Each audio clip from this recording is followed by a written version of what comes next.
Ah, greetings, loves. Greetings.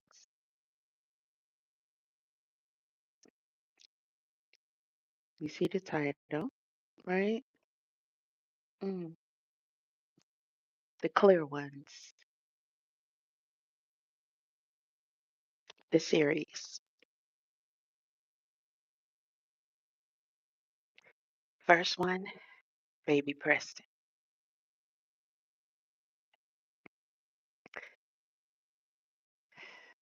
As I stated before, and you guys may not have heard me, um, I actually was just woke up in my truck. So I don't even know, probably 30.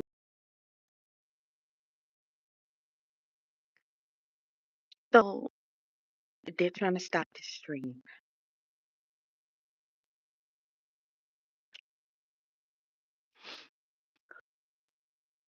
For those who tune in and are not trolls, I just yeah, try to let me put Preston out. Try to pay attention. Just try to pay attention. If you're halfway listening, um, if you're halfway, support my channel. Hold on, I gotta give YouTube permission. This is very important. Y'all just stay put with me for 1 second. They're not shutting me down for no reason, I promise. Let me see. Try to see. I don't know why I turned on the lighting. I don't need no extra light. If anything, you can turn it down some. Mm.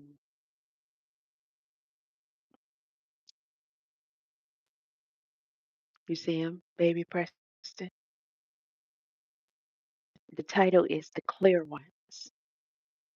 That's what I set to name this string. Baby Preston, I got a series I want to do, and I will do. I'm gonna put together a formal video about Baby Preston. That's gonna be my first video. But I grab my stuff so I can go take my shower.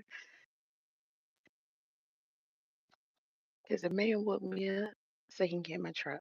They supposed to have me out of here yesterday.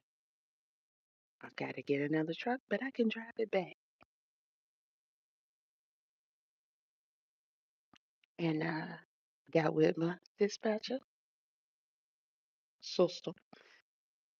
Then got with my lead dispatcher back in Georgia. And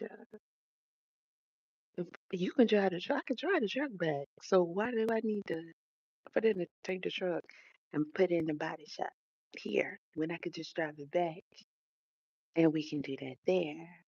Because when we get another truck from, I'm on a special account. So, they have their own trucks. Can't just get another company truck. You know what I'm saying? It just didn't make no sense. So they supposed to have put in approval for that to happen. And the supervisor first shift, um, he and his wife was very friendly until they went home and nobody can sign you out of the shop but the shop. So I'm here. I'm stuck here. And second shift, they don't even pretend.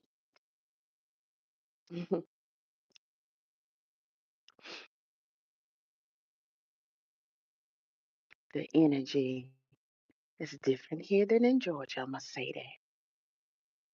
You feel it.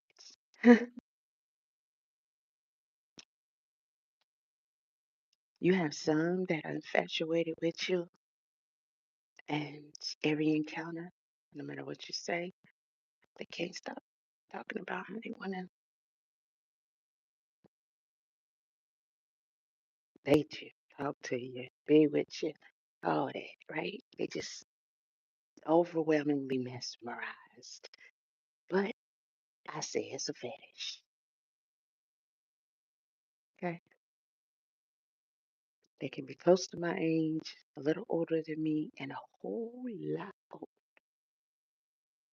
And that's all they can focus on, no matter what I'm saying. And this is all business. I say it's a fetish because I'm clear that these folk here, they don't do my kind. But that's not what has me disturbed. I've been here before, and like I said, I love that gym. That's where I'm at right now. But people can't hear me, so I'm trying to chill. Because before I can make it to the shower, I got me a cup of coffee, and I turned on my YouTube, and I saw the final releasings of what happened to baby Preston. And I said, it's time out for me to keep talking about that series and get it up. And this is going to be the first one. And this series is going to consist of the clear ones, them folk, true nature of them, how they do. That's them in my comment section. That's them that troll me so hard. It's them that keep shutting down my YouTubes by hiring me behind the scenes damn near every week now to do insider work. I don't even do it no more. I don't even do it no more. I refuse. Mhm. Let me tell y'all something. I'm listening to the judge go over the counts that were given to these men. Look at baby Preston. Kind of remind you of the Gerber baby. If you know the Gerber baby, I just needed to talk about it. So I'm gonna introduce this case to y'all, and then I'm gonna do a formal video. It's gonna be the first of this series, and this series is gonna come, and it's gonna come hard. And we're gonna talk about these clear people.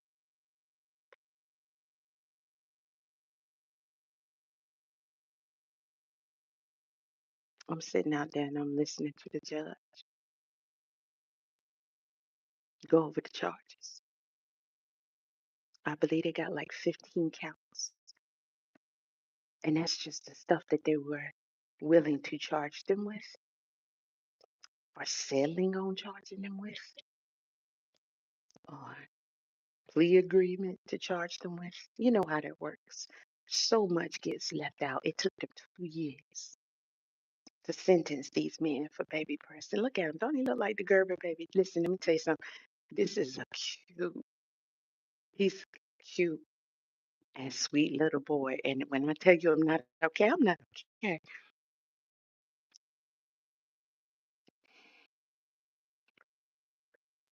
When I came in here, it was a group of people in here. They just had orientation. There's really not really anybody in here. And I was listening because they went ahead and did the final. We already knew what he did, how the baby really passed. But they hadn't formally, they said they couldn't really come to a formal conclusion. It took them 2 years to charge these people for what they did to this baby.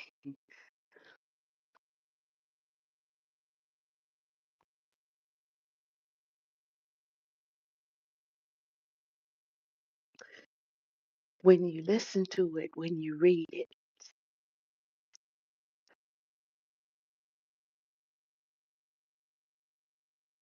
I couldn't breathe.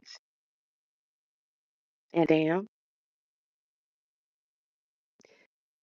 simultaneously, there was a woman walking from the office. She has no idea what I'm ingesting on my phone. It don't make sense for me to just literally break down. Nobody has any idea what I'm ingesting.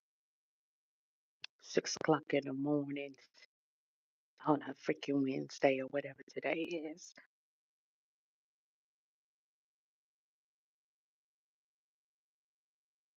I had to grab that and hold it and cover my face, look down.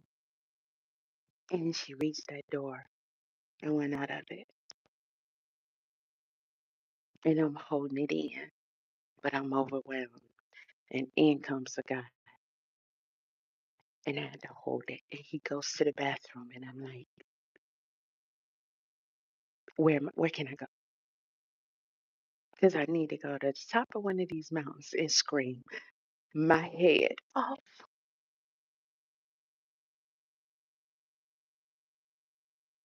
People are going about their business, and nobody would have a clue.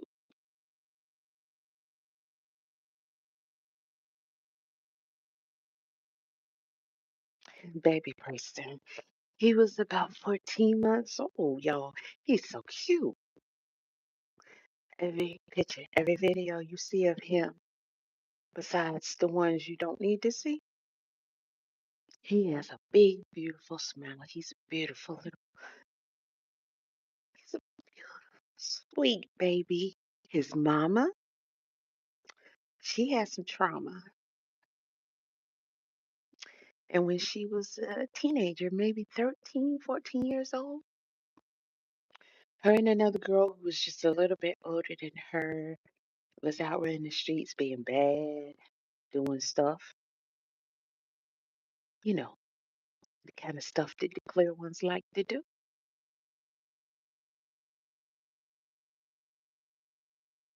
They like weird stuff like, uh, I got to find some nicknames for them. Bitten all and uh, Beth. That's the best I could do. A sudden notice. They went to this old lady house. The old lady was nice to them. She was giving them snacks and a drink and all that. And they tortured and deleted her. And she got convicted.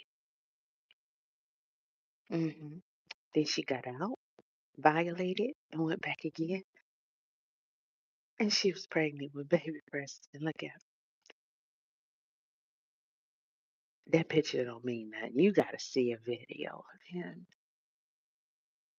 You can tell he's a very, very, very precious, sweet little baby. Came from that woman, and he's a sweet little baby. Now, he had foster parents who they didn't adopt. They did a lot of fostering, and they just reported him to be the easiest baby in the world, the sweetest baby in the world. And he was thriving with them so far that we know. Because, again, I'm not just believing anything, especially in this case, and especially concerning this baby.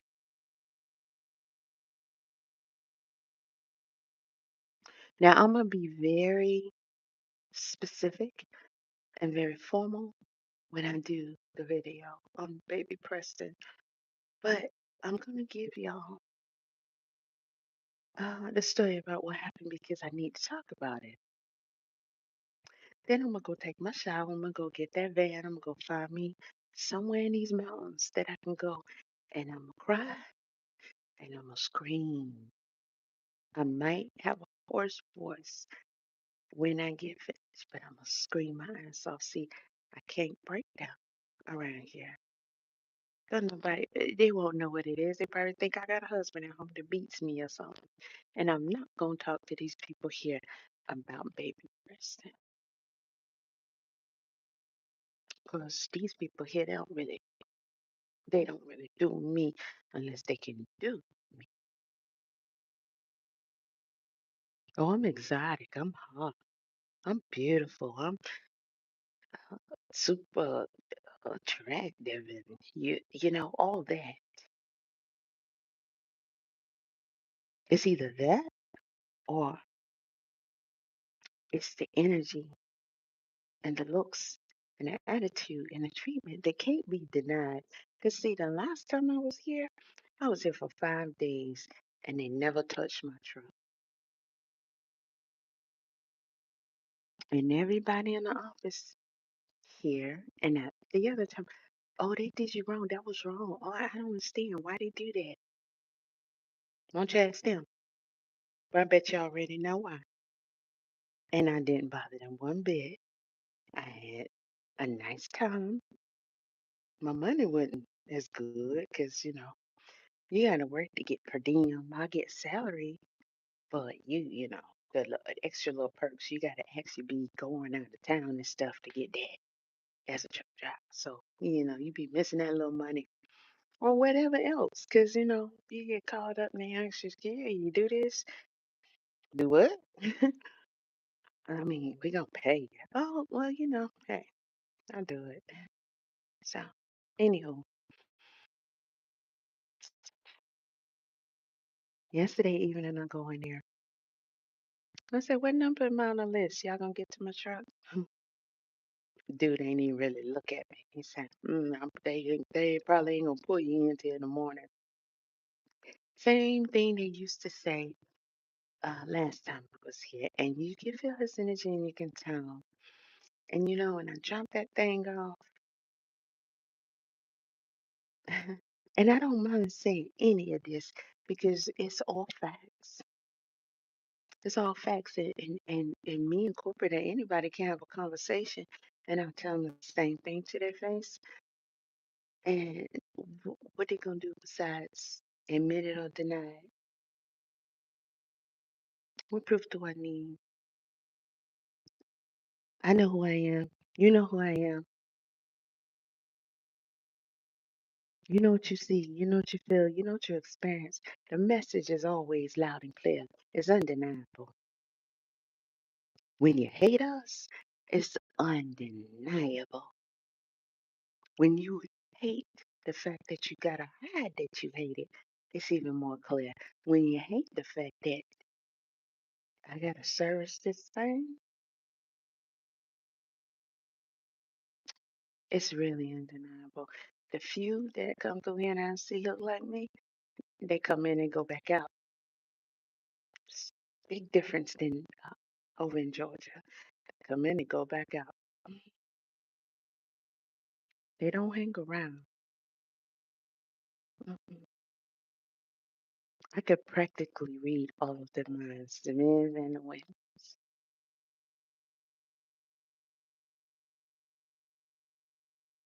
And they probably don't even know I know. Because I don't even give it up, not even a little bit. Not even a little bit. But you know what they do? Because it's a mixture of devils. But those that hate people with my skin color, they can't wait for me to go live so they can come in the chat and type stupid shit that they think bothers me. It don't bother me, baby. Because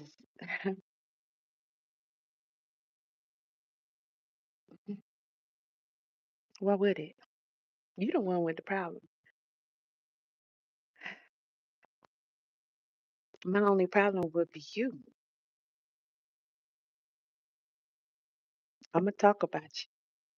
I'm gonna talk about the shit you do. Y'all got so much to say about us. Oh no, baby, it's not us. You're the worst thing that ever existed on this planet. Baby Preston. Look at him.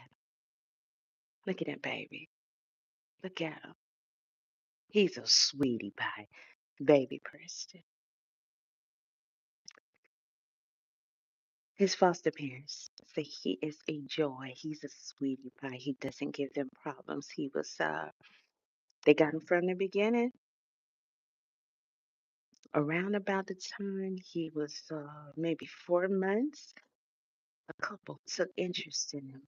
They were looking to adopt two men who were married.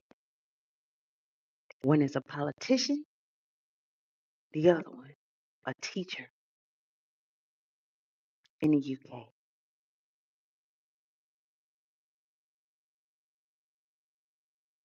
They got approval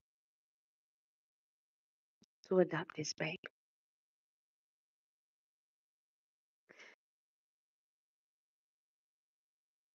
Easy approval. There should be no such a thing when it comes to these children. But this is the most endangered thing on this planet. Children. And the world should stop because of it. It should literally stop. Everybody who is not abusing children should be concerned about this every day when you wake up and when you go to sleep.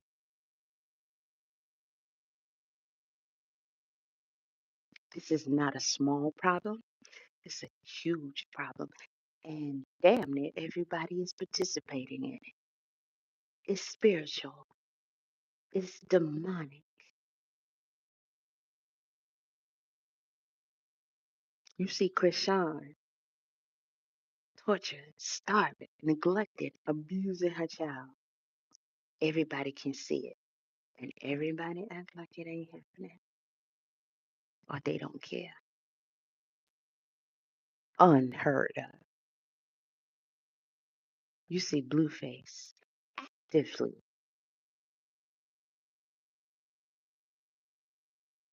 celesting a child in front of our face. No alleged needed. It's all on camera.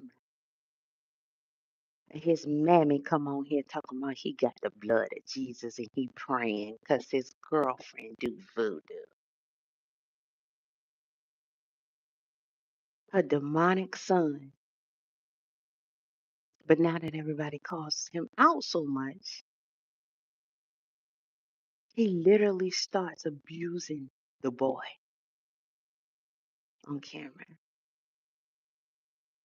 And his mama's such a sack of crap with nowhere to go. You know what? That's not true. Y'all can call her homeless. She is homeless. But nowhere to go, that's a lie.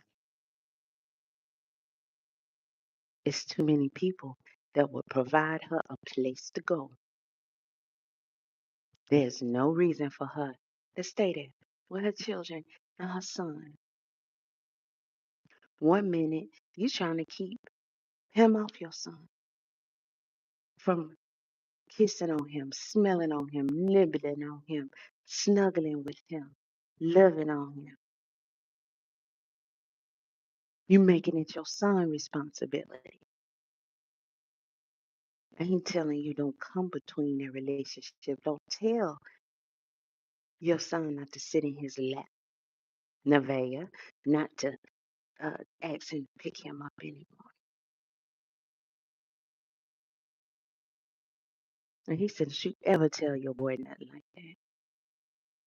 And you still there. Both of y'all need to be in jail. But you got fans instead. Now that several people done did a video about it, now Blueface is being mean to the child. You never seen him act like that towards a child before, have you? Because he's a demon. He's a devil. I told you. Did you see how he acted when he put the girl off the car? I'm going to talk about that. But you know what y'all can't say now? Just like now you can't say Jaden is not a whore. You can't say you ain't never seen Blueface really get mad, raise his voice, and yell. He lost his shit on that girl, didn't he?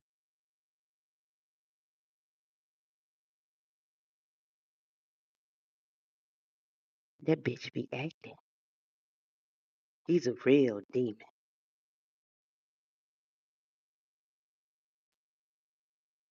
Fucks with them, the clear people.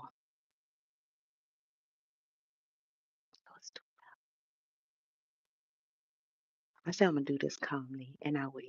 I must. He does. And they pay them real good to be demonic like that and spread it. You can't bring that over here because we ain't like them. You never seen Blueface do what y'all say? Because I see in the comment section you ain't never seen him hit, kick, discipline his own children. Mm. But you see him now, he's bullying and actively, physically harming, severely torturing him. That boy's confused. All of a sudden, Blueface treating him real bad. And his mama yell and scream at him, and she's still there. Yeah.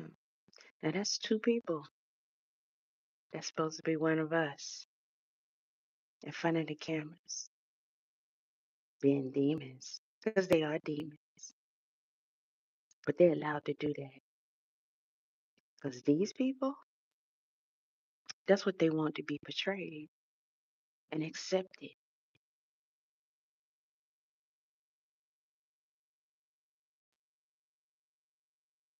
So the whole world is going to turn against children, and somehow anybody's going to be okay. No, nobody's going to be okay. Mm, nobody's going to be okay. So people better fight for these children.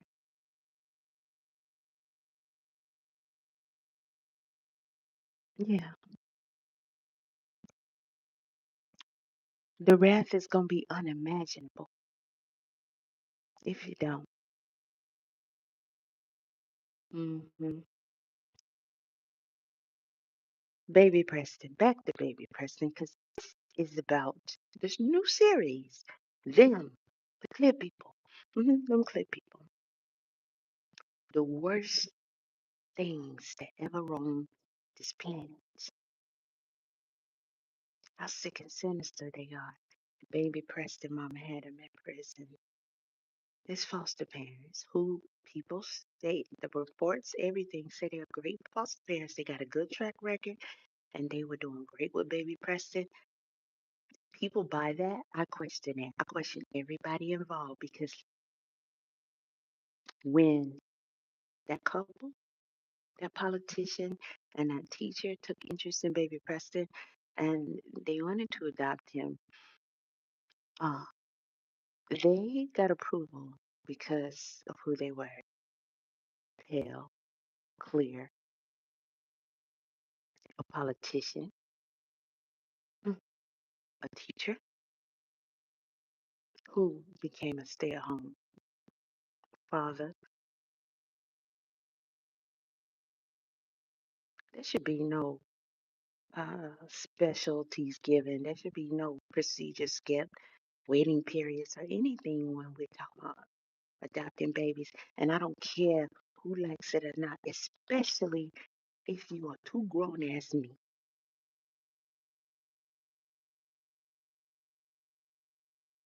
Now, somebody made a comment that I saw earlier, and they said nobody should be letting men adopt babies, especially same sex. Now, they didn't say men, they said two gay men. Okay. And the person who did the video came back and said any other gay couple would have loved to have baby Preston and would have treated him good. And I say, uh, that's an irresponsible comment for you to make as a whole grown adult. It don't make no sense. That's the same thing as saying you gave me a baby and I didn't like the baby. I didn't want the baby. And I treated the baby wrong. And you say any other woman would have loved to have the baby, would treat the baby right. You don't know that. Now, that type of comments used to be made a lot more, and it used to be actually accepted. Why? Well, I think after baby Preston, especially since he's not the only one, we should have that conversation. Now, I'm going to say this briefly. It used to be considered a mental illness to like the same sex, an abomination against God's and His word. Okay. Okay. It used to be illegal for the gay people to get married. It used to be definitely illegal for them to adopt, like they wouldn't let them adopt, stuff like that. Again, it was considered sickness. According to the teachings, I can swear that's a anywho, according to the teachings of what Christianity, the Holy Bible, it says that that's not allowed. Has that changed? You can't change God's word, right? Y'all say that's God's word. Okay, so that's what God said. Then, so that hasn't changed. It's greetings, y'all. It's down talk very much. And that's putting it nicely. Okay, then cool. So with all these things considered, people, man, you can say human, whatever, change their minds. That don't got nothing to do. Not as far as I'm concerned. And I'm not talking about my opinion. I'm saying because man changed their mind, that don't mean God changed his mind. Now I'm going off what y'all said. It's in the Bible. You say the Bible is the word of God. Okay, God ain't changed his mind. I don't, you, baby, I'm 50. Okay? I'm going to say it loud and proud. Yeah, I'm going to say that shit all the time because I'm 50 now. Okay, I've been here a long time. You're not going to sit up here and tell me God changed his mind.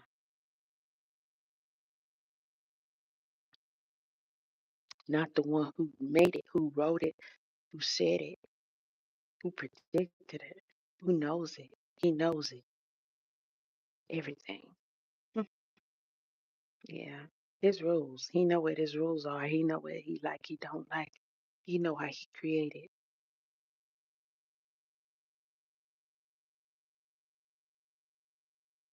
So many years ago, I did a series on what are they doing to our children.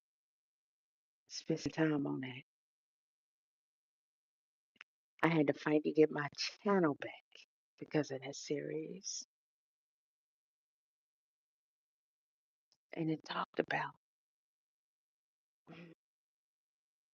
them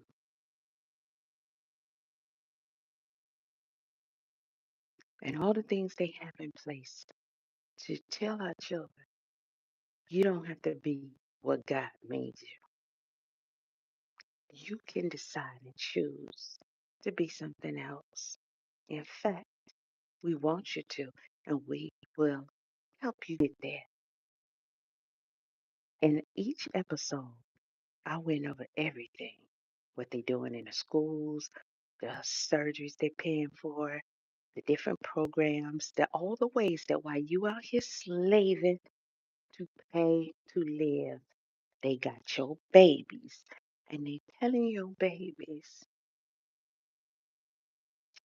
be not what you were created. And they gonna help them get there. Except there's no there to get to. Nobody listened, and YouTube wanted it down.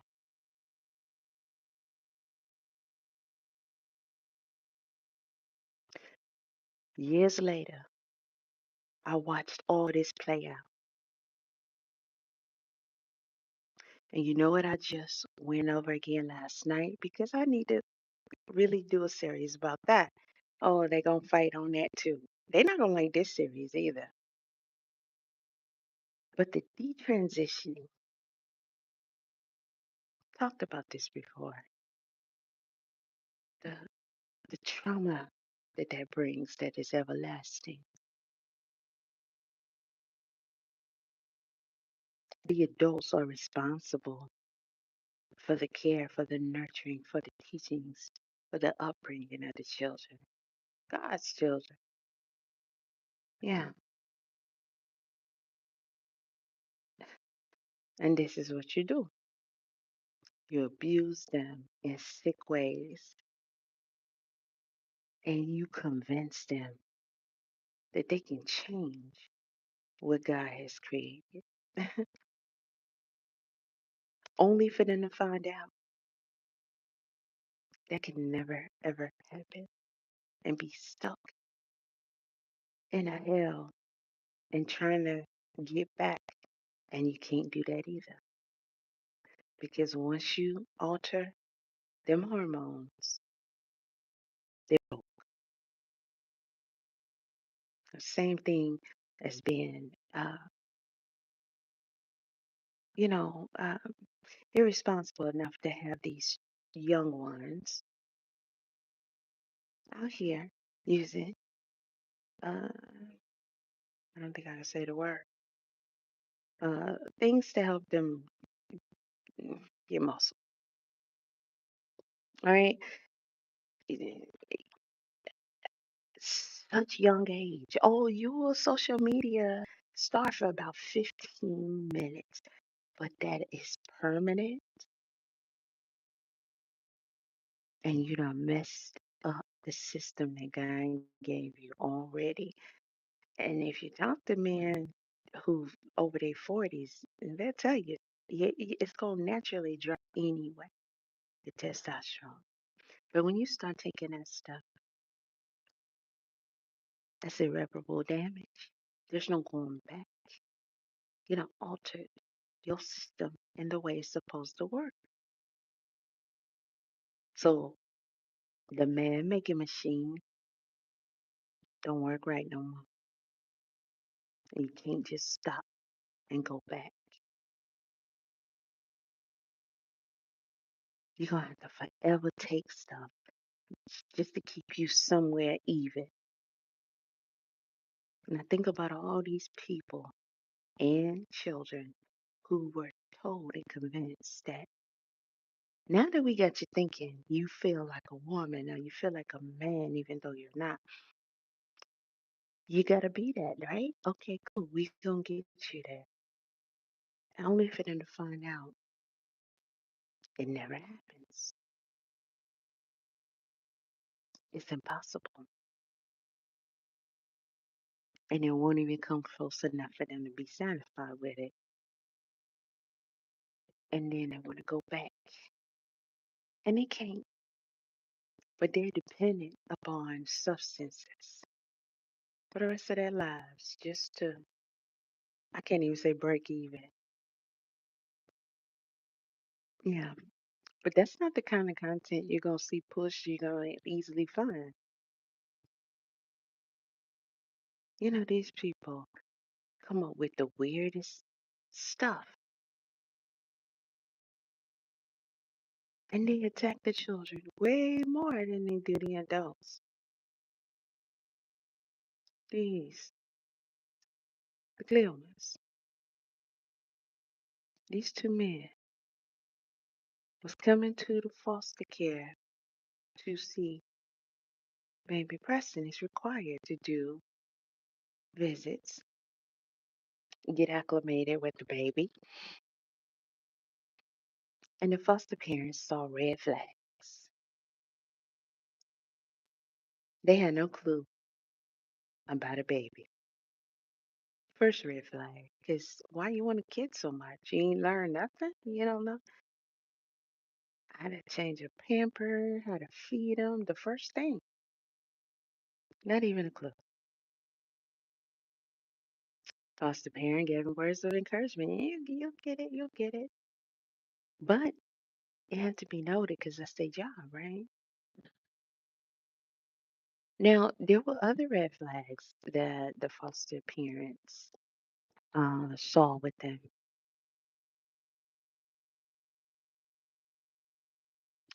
when they got to the point where they were able to take baby Preston home. Short visits. When it's time to meet back up with the foster parents, they weren't trying to let that happen. That's clearly a red flag. Clearly a red flag. Right? There were other things that were reported before they even got baby Preston. Injuries. The father, well, they're calling him the father because he legally adopted baby Preston, but he was saying things that were questionable, like he will harm this baby.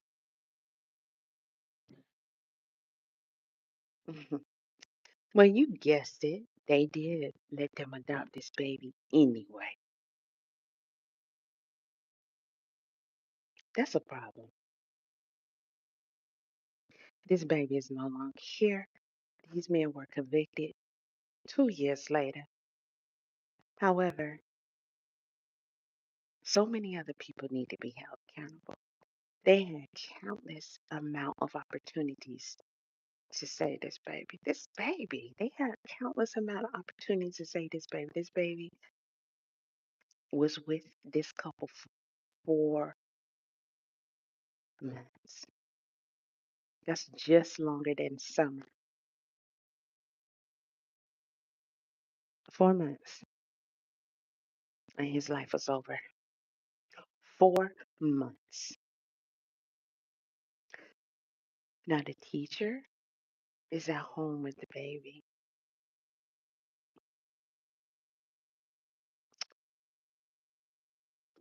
But he didn't want a baby. He wanted a toy for himself and his spouse. That's what this baby was to them. Not even a toy. You can't say that. We've all had toys, and as adults, we have toys. My sewing machine is my toy. I'm not going. Yeah, I'm gonna take care of it. We take care of our toys. He was something for them to abuse and torture and have sick fantasies on.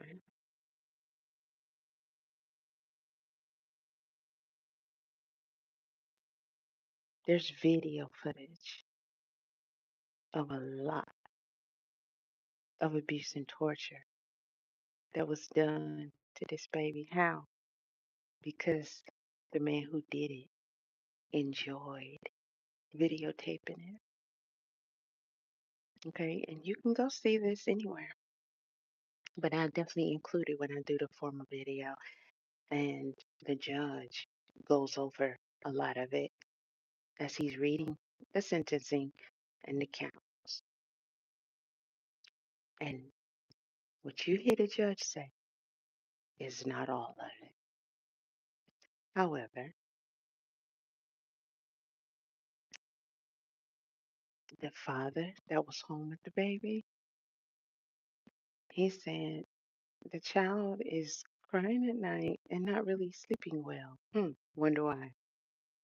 Wonder why? Because he started coming up with bruises, injuries, even having to go to the doctor. Now, every time they took this baby, I want you to see him here. Every time they took him to the doctor, they had an excuse as to what happened. Oh, he's crawling. He's starting to walk. He falls down. He fell at the park. This, that, and the third. And they were saying every time. didn't ring true because the injuries were so far. They were clearly too rough, too deep, too. They could have been just something from a small child falling down. He he started having seizures, infections. He went to the hospital a lot, and each time they would give some excuse that actually didn't make sense to the staff. And you know what they did? They sent this baby back home with them, the clear ones, the clear ones.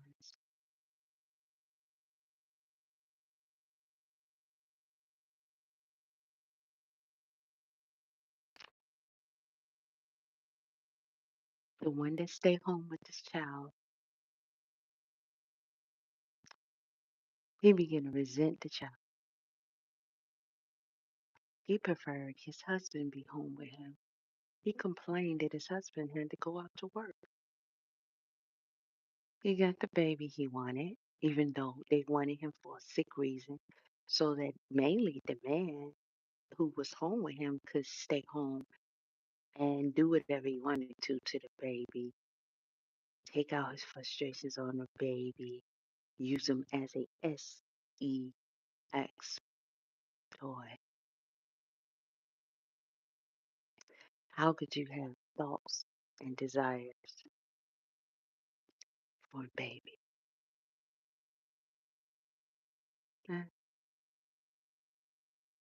I seen it, I read it, I heard it. The judge called it out, and I can't even, I can't, I cannot even form the picture.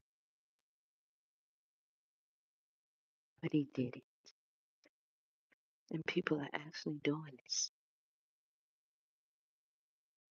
in abundance, ritualistically.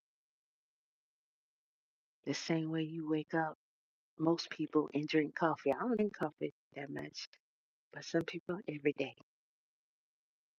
That's how common it is for adults to intimately abuse children and babies. Look at this baby. Look at this baby. This is a real baby right here. He's a baby. And you know what somebody said in the comment section today? As we found out, what they concluded was the thing that finally caused him to being alive. You know what somebody said? Hmm, that's the biggest mouth I've ever seen on a baby. Wow.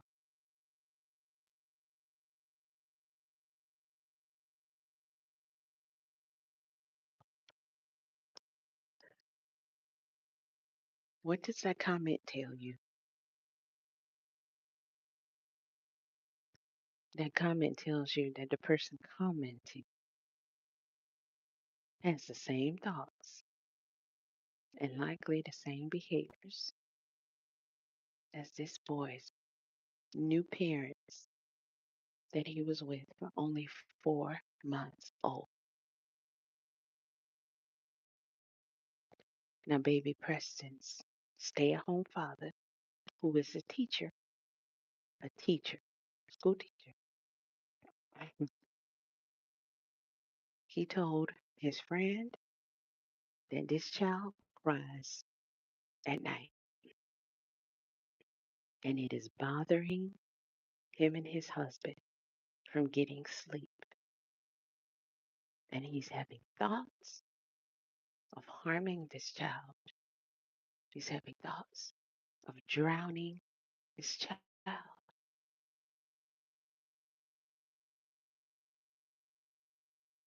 Now, this testified in court that he said this. But you know what? And he said it. That person didn't help this baby or try to help this baby. The baby already was constantly being taken to the hospital. This baby Preston, 14 months old when he died,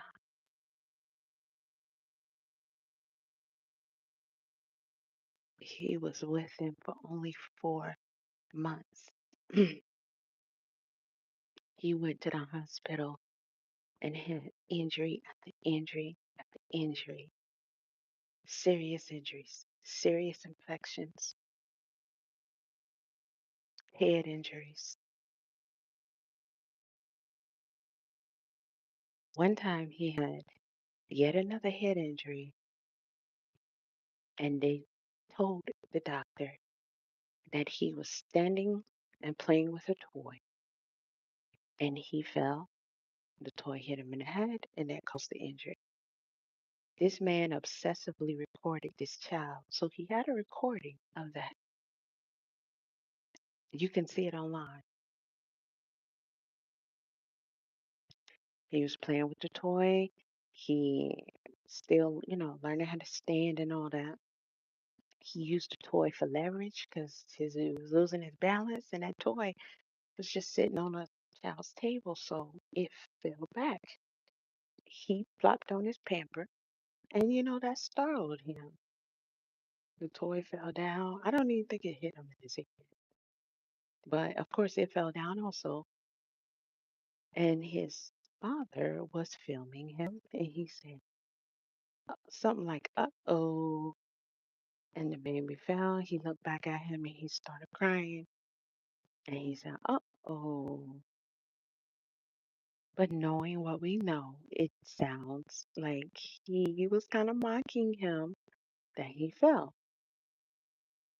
It didn't sound like a genuine uh-oh.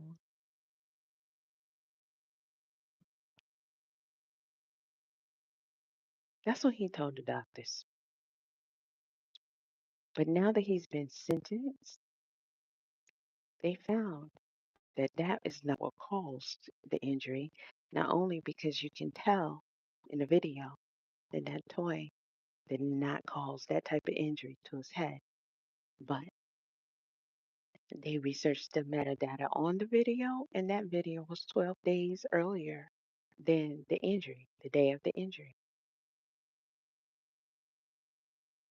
And nothing they gave added up because the injuries were too serious. And they kept sending this baby right back home. He was tortured in the worst way for 4 months. And I'm going to tell you how he finally stopped breathing. This man recorded a lot of his abuse. He had baby Preston in the tub full of water, left him in the tub by himself. The baby lost his way and he was face down, drowning. Get back up. He wasn't doing a good job of that. It's a lot of water. It's a baby. And that man recorded this happening for 15 minutes. 15 minutes. He had a lot of pictures that he was taking of this baby Preston, right here. There's the baby Preston. His private parts, front and back. He was obsessed with his private area.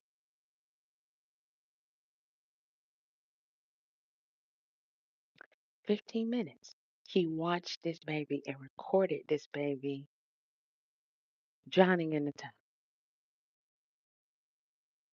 Baby Preston began to have seizures because of all this abuse and torture.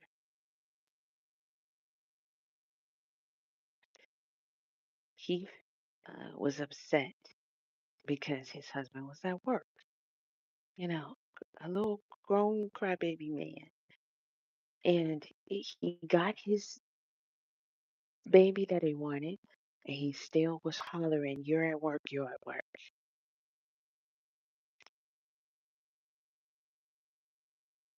He had a video that he was recording a baby Preston, and it was 9 o'clock at night, after 9 o'clock at night, and he was torturing him. And he was texting his friend, and he was saying he's staying up at night. This little, I forgot what name he called him, but he's gonna end up. He made a threat, like a grown up threat. I can't remember verbatim, but I'll have it when I do the video. And she still is not reporting this shit.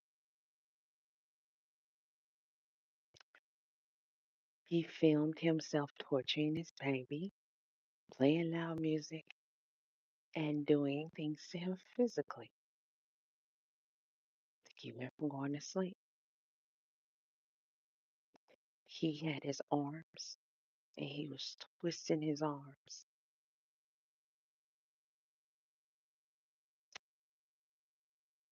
And it was bad.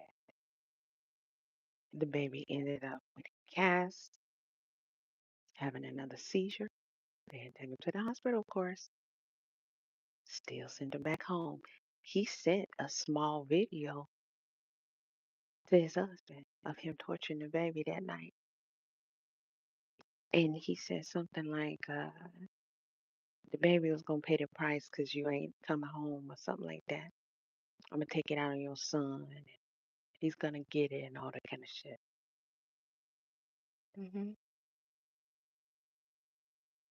So we already know his husband is not innocent. He knows the man is abusing him because guess what?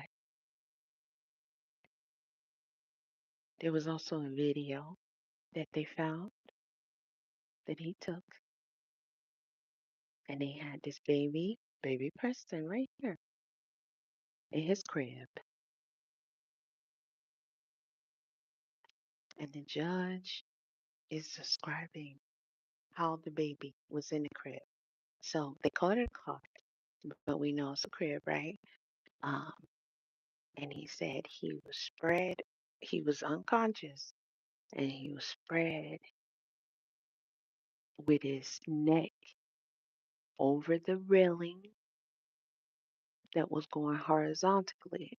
So when you break that down with a visual, the baby was spread eagle standing unconscious with his head hanging over the crib bar with on his neck with the weight of it. And he was filming the child. Mm, Baby Preston. Yeah. So he said he was looking very pale, and one of the fathers, how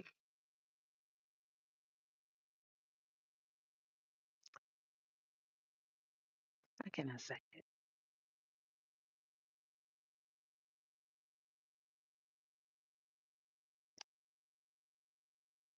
Both, both of the fathers simultaneously, and this is repeated a lot because it happened a lot, although I cannot,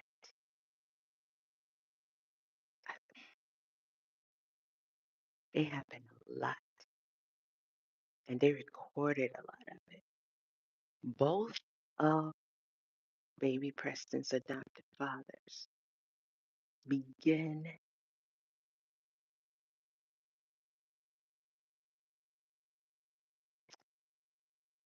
having sex with baby Preston.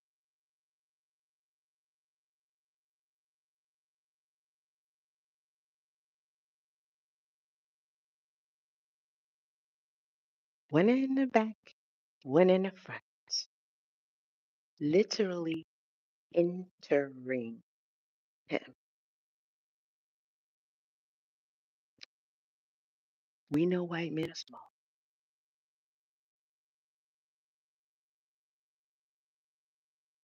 but still too much for a baby.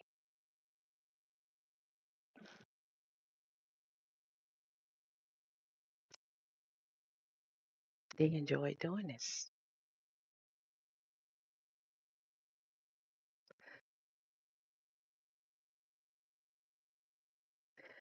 but it had to come with extreme torture for them.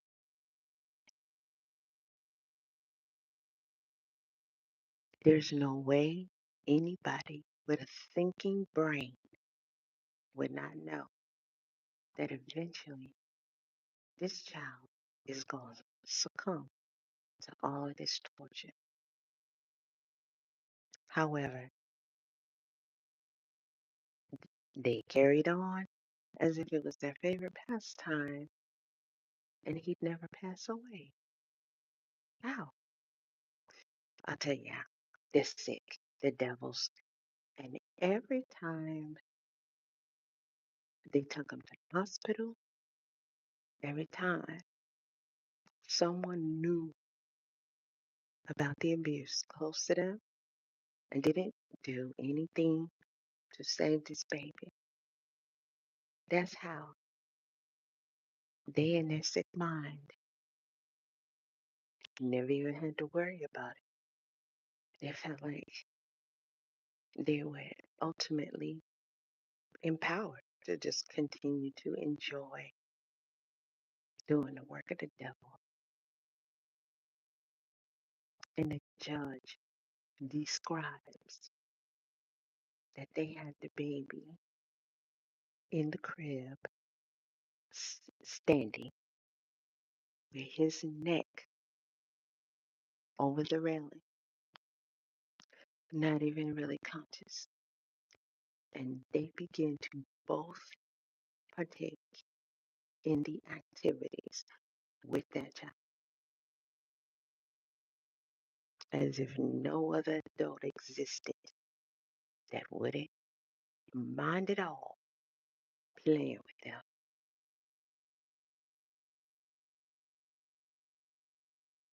Filmed every bit of it. The judge describes baby Preston, face, his mouth turning blue. It's on video. You think they stopped? Mm-mm, they didn't stop. The main dad, the stay-at-home dad,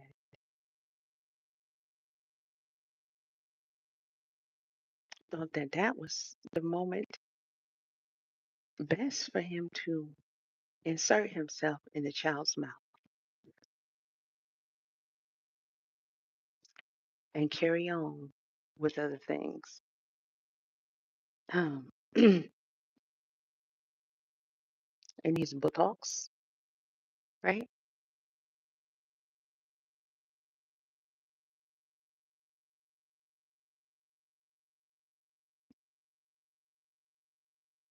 Baby Preston survived that encounter,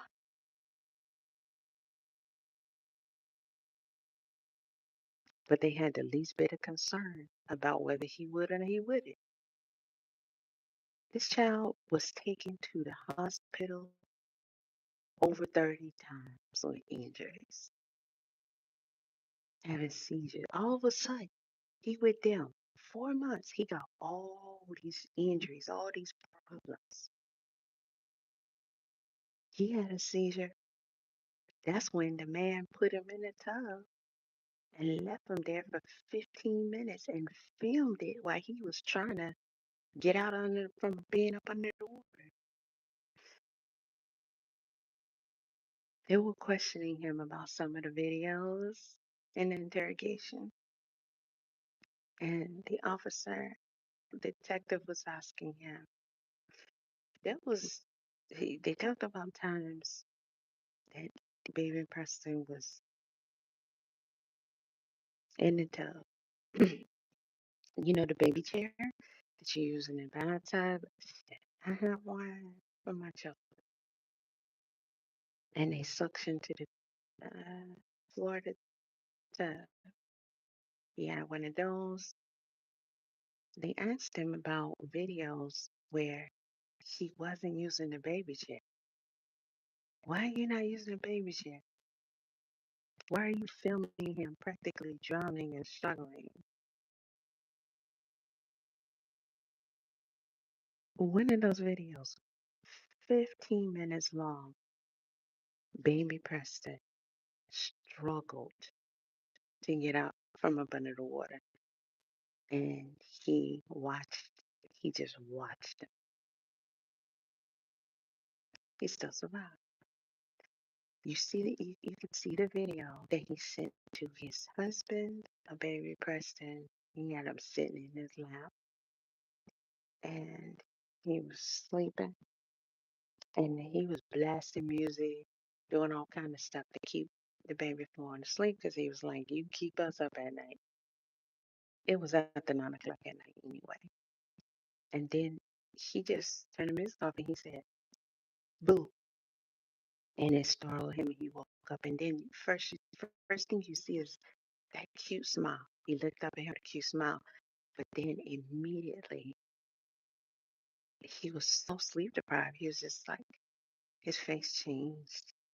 And it gave a look that seems to say, "Why are you doing this to me?" And then he began to cry.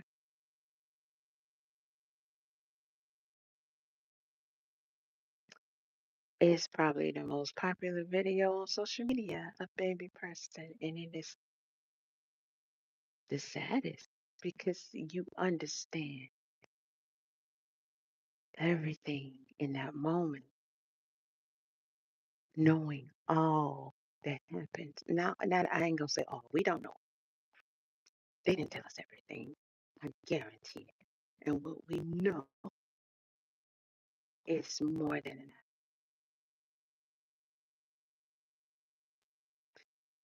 The detectives, like I said, was questioning him about times they were in a tub in video, and baby Preston is not in his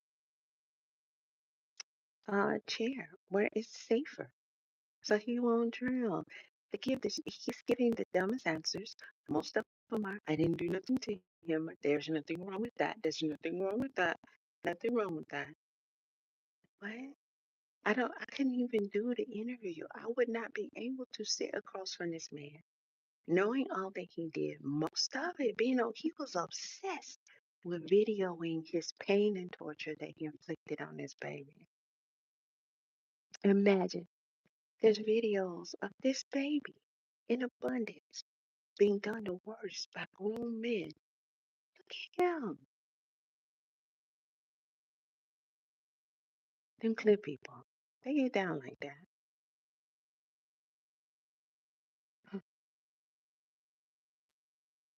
In one of the videos,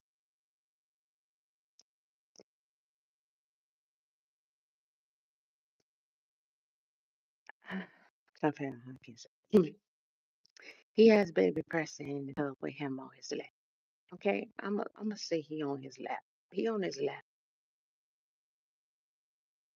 You know exactly what I'm saying. And he tells the detective, "There ain't no wrong with it."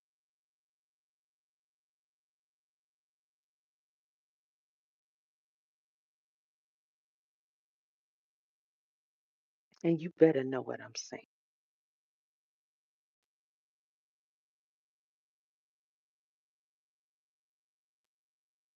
Them clear ones.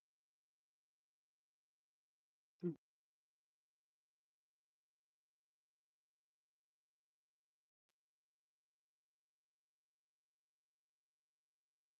When that lady said any other gay couple would love to have him and would not harm him, you can't say that about nobody because you don't know what anybody would do.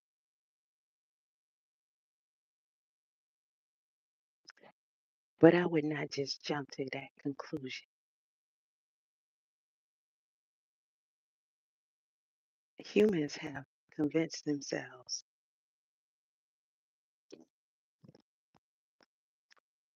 of things that are the direct opposite of what the hell y'all said God said. So if they already attracted to each other, and that ain't supposed to happen, play with it.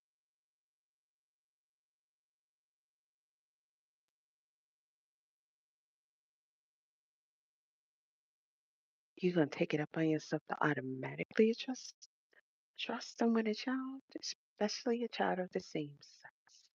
We have too many offenders.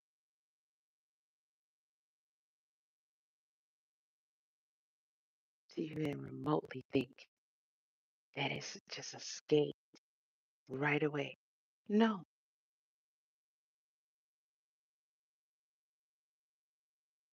no. You're gonna have to reverse some of that fooling you did yourself and demanded that it be okay for everybody else too, because it don't work like that.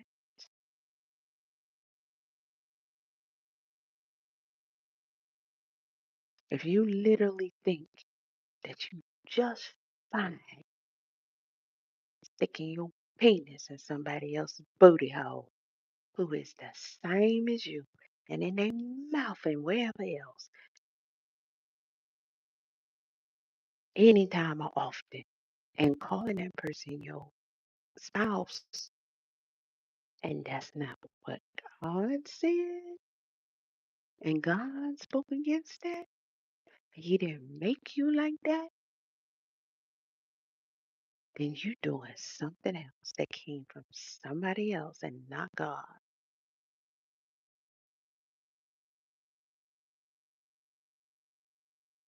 And that thing don't do just one thing. It's not gonna say, I'm gonna have you take that piece of candy, and that's all the bad thing I want you to do. That's all the wrong thing I want you to do. No, that thing is evil, sick, and twisted. They gave this precious baby up so easily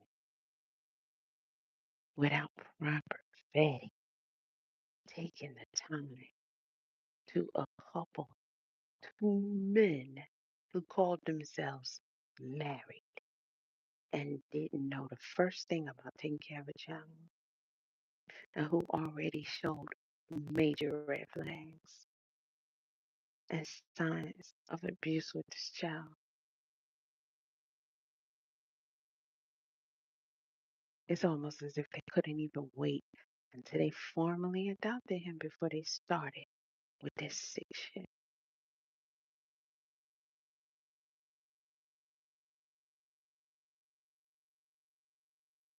You should be disqualified when you start doing things like not giving the baby back after your visit. That violation should never be tolerated. You don't get to just choose. They were tired of her. They were trying to X her out. You don't even have the baby adopted and in your custody yet. You're doing the regular short visits. And they didn't want her in the picture anymore. It was a couple, men and women, but women's mainly caregiving. So, and they, too many people had numerous opportunities to save this precious little boy, and they chose not to.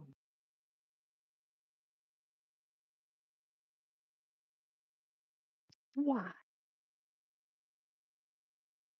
Why? Talk to me, clear people. What's wrong with y'all sick asses? Why y'all do this to this baby? Huh? If you haven't seen it, wait till you see the video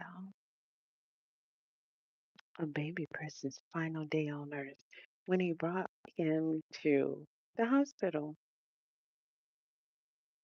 The father the man wanted to be home with him.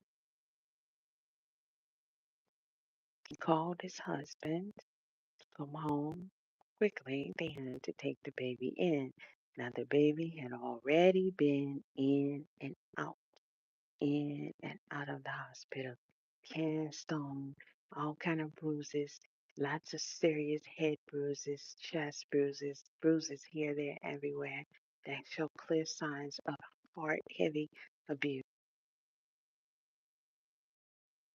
Infections after infections. What the hell? Where's he getting infections from? Seizures, really bad seizures. All of these problems, and they did not believe the explanation for what was going on, and they still, what kind of world is this? They still sent them home. They ain't even had the baby 4 months, and in those 4 months, that baby been to the hospital over 30 times with serious bruisings and infections and seizures, and they just sent them back home every time. Not to mention the times that the baby they was that dude was mentioning that he was having thoughts of hurting baby Preston.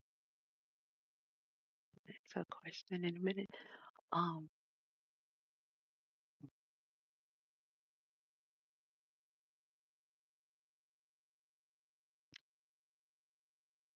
the officer was asking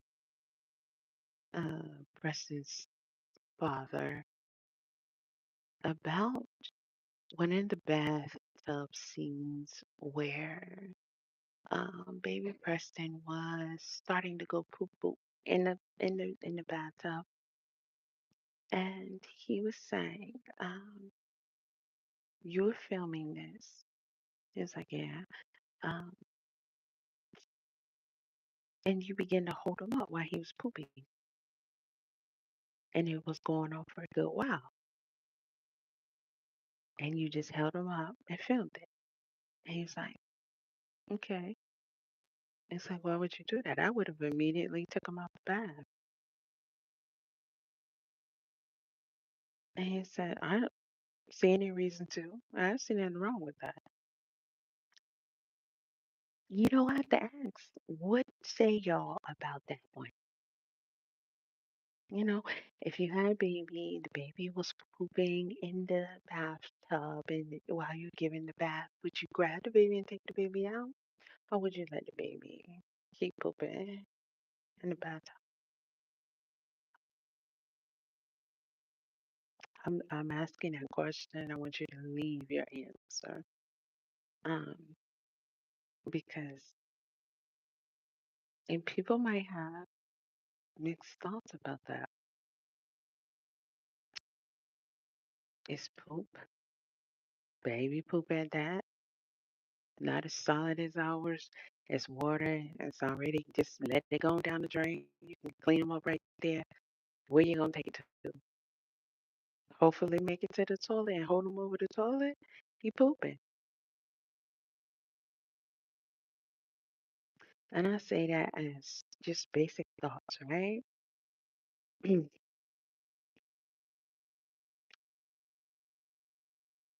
So when I first was listening and I heard that, I kind of said, well, because I thought about it like that. I said, well, I don't know that I would have snatched him out immediately, like the officer said, because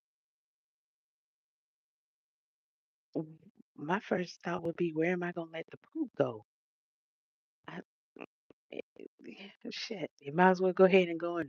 It ain't gonna clog up the drain. Hey, keep holding him over the tub. At least he took him out of the water so he can, poop without pushback. I don't know. But then I had to think about it. There has to be a reason why the officer was stuck on that. And I have not seen the video.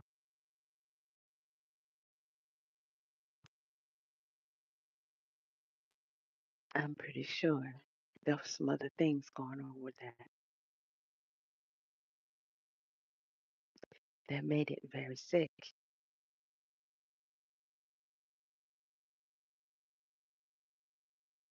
More context would be needed. But for the officer to question him like that over that, he had to be surrounding some other sick shit. They asked him about him taking all these pictures of this baby's private parts when they first got him. Why were you so fascinated with his bottom parts? Even the judge was saying that doesn't, no other parent would do no mess like it just is so disturbing. You were obsessed with his private areas. He's saying nothing wrong with that. Everybody take lots of pictures of their babies. And they like, yeah, but not the damn private parts. He's saying nothing wrong with it.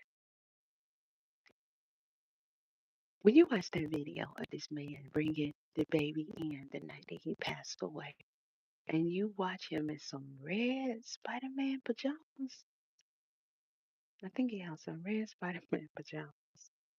And I think his mom was there because I think she was telling him kind of chill with what he was saying and how he was overreacting because he was being filmed.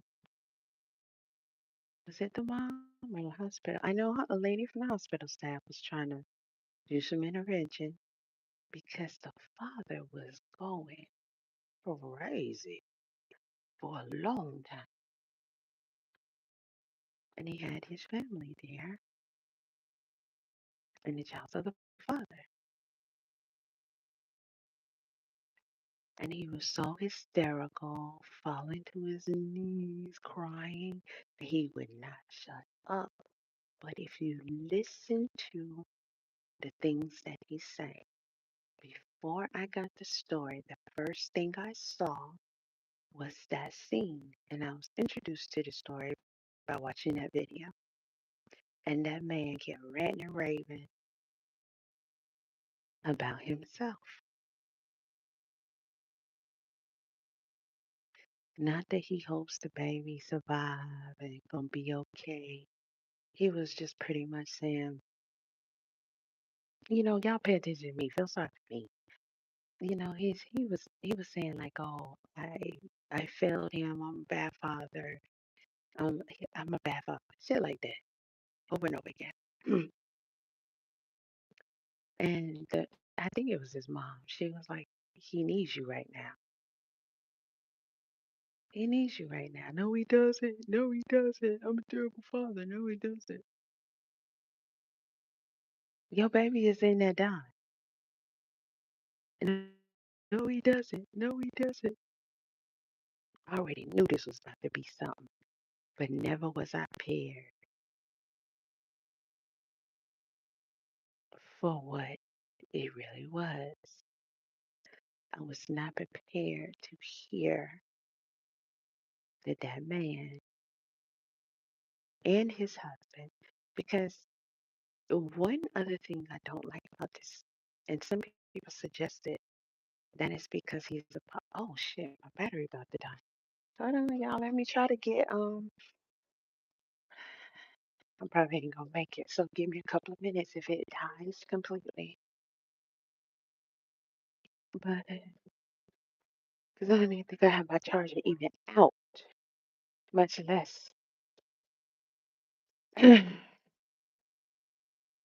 ready to plug in. Not that part, then I gotta get the outlet part. Okay, here we go. Here we go. 2%. 2%. Are we gonna make it? 2%? Man, we gonna find out. Okay,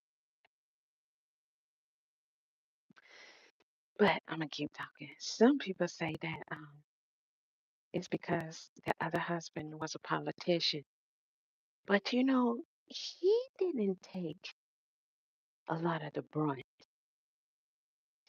and people don't really criticize him as much as they do the other father,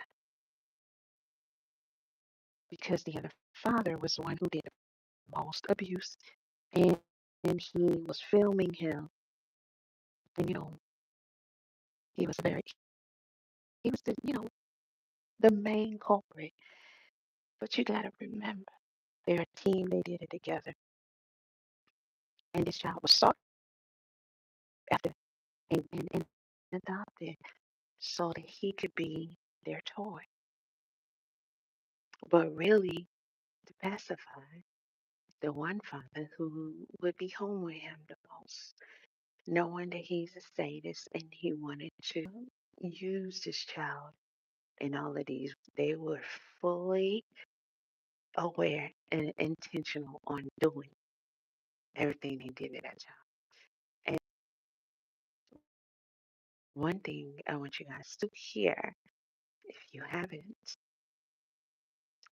is the judge do his rundown of the things that they are holding them accountable for on the 15 counts that they found them guilty of.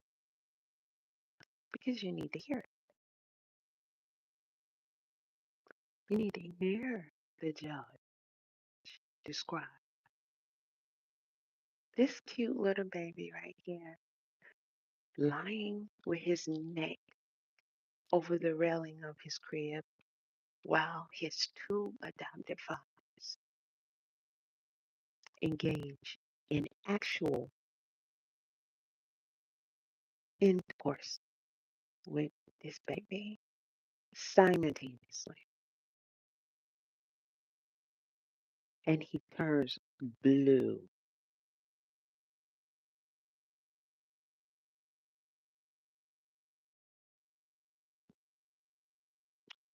And when he turns blue, that's when stay home father carries on.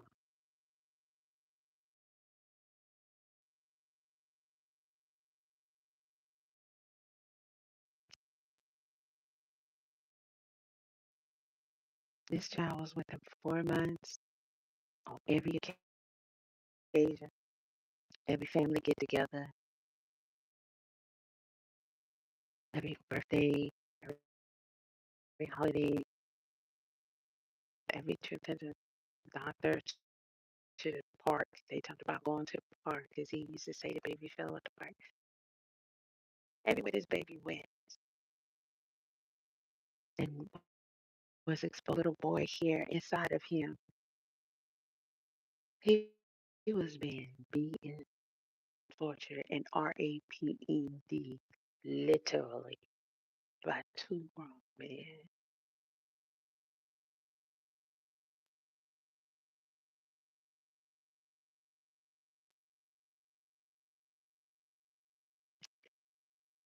So they have the video, and I think his mama was recording, if I'm not correct. But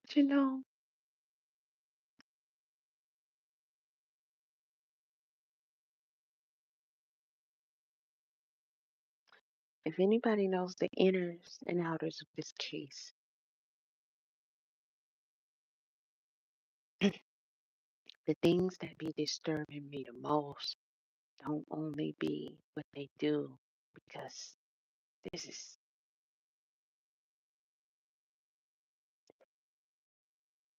it's extremely difficult to hold my composure. I'm in the weight room at the doggone terminal, y'all, and this is headquarters. You know what I mean?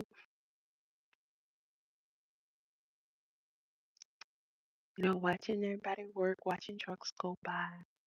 And this is a conversation I'm actively having. These are the things that I'm thinking about. And I really, it just,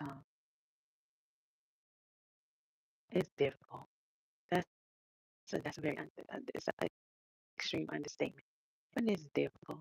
I mean, I can't help it because I also want to ask the lady why they don't know clean the damn weight room. And I will. I mean, I'm asking nicely, but I just, yeah, damn. You, okay, it's bothering me so much. But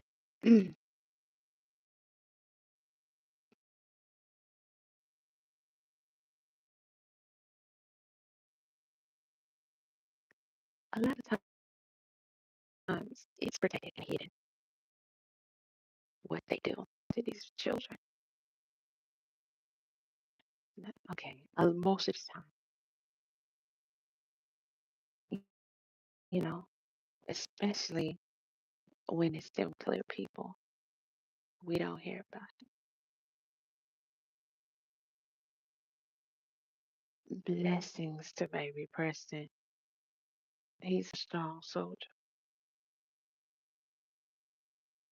He played like a baby. He stumbled and walked like a baby. He crawled like a baby. He smiled like a Gerber baby. And he had two grown men having their way with him as if he was a grown man himself and torturing him otherwise in his short little life. And look at him, he's so precious. He's the cutest, sweetest, happiest baby. Even the judge said, everybody, all his caregivers, his doctors, his doctor parents, and um, the ones who were over his case and all that. With, um, everybody described him as being the easiest baby to care for. And the only problems he ever had was when he would just suddenly become restless at night, like he didn't sleep well through the night.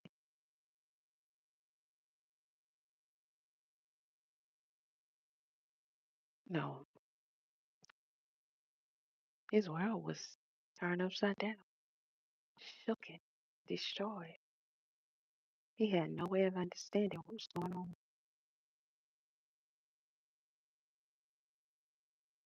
or why he was going through so much pain. You hear the judge talk about how that man twisted over his arms.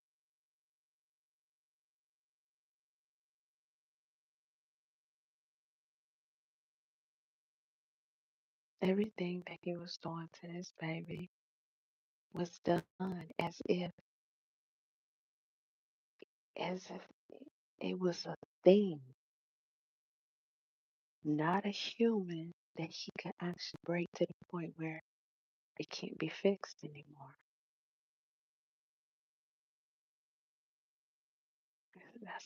That's basically what the judge was saying. He had literally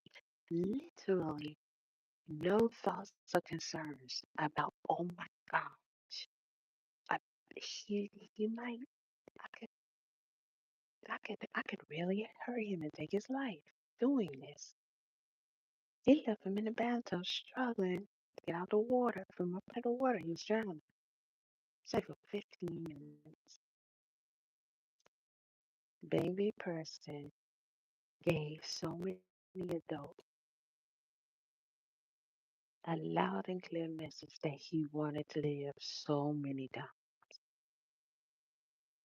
Who survives drowning? Damn near drowning. When your soul is already broken in your body, it's broken in abuse. How would you feel? Listen, I'm a woman, right? Um, Let me see, how can I put this?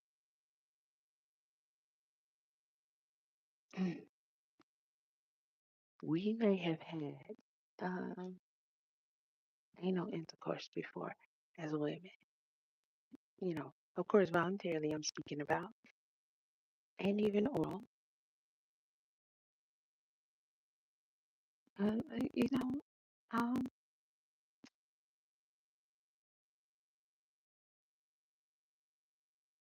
you may or may not have had, some swelling, soreness, or anything, simply because, and we can't even talk about vaginal because the baby doesn't have one of those, right? We're talking about the orifice that they used with him. Now, we're built a certain way by God. So, as women, I, I don't know whether God talks about whether or not you're supposed to do all that, but I hear if you're married, you can do what you want. So, I don't know. But we know the way our bodies are made anyway. So we know that back part wasn't even. I don't think God was thinking about it like that. It's a way for us to get rid of waste. So it's not generally friendly on them parts. I remember one of my cousins, her and her husband, that was a fetish of theirs, and he used to put bottles in her, and she had to get emergency surgery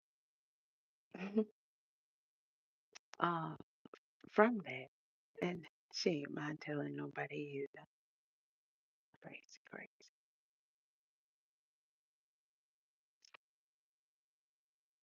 But imagine as a woman, you are in regular engagement of both.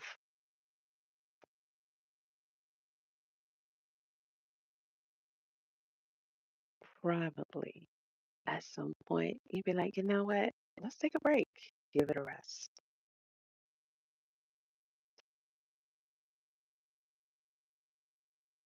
Off the strength of those two places not naturally designed for all of that action as would be uh, how you were originally designed. That one magical area that stretches and lubricates, all that good stuff, right? And I'm sure when it's consensual, anything that would be too fast, too hard, too much, too deep,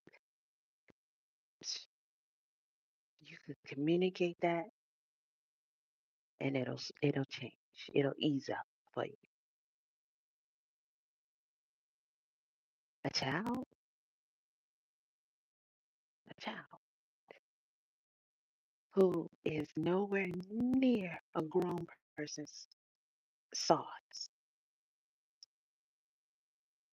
a child that cannot move away and say, uh, ouch there, buddy. That was a little hard that time. Oh, let's put some lubricant on that. Hey, wait a minute. You know what? Last time I had me sore. Let's give it a week. And damn, my throat.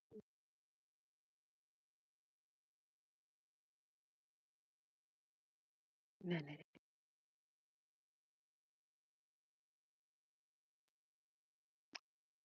Anytime he wanted,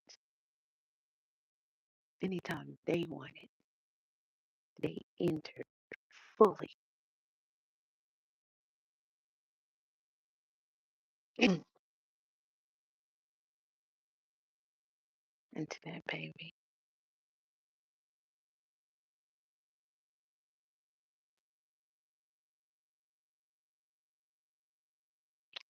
Peace, y'all.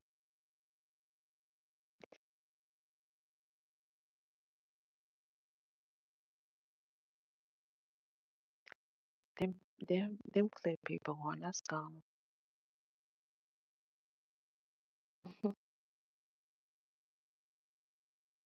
They just found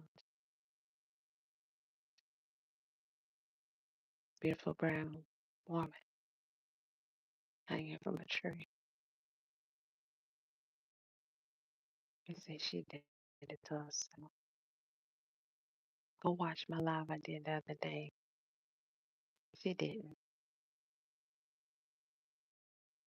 The many others, brothers and sisters, beautiful brown skin.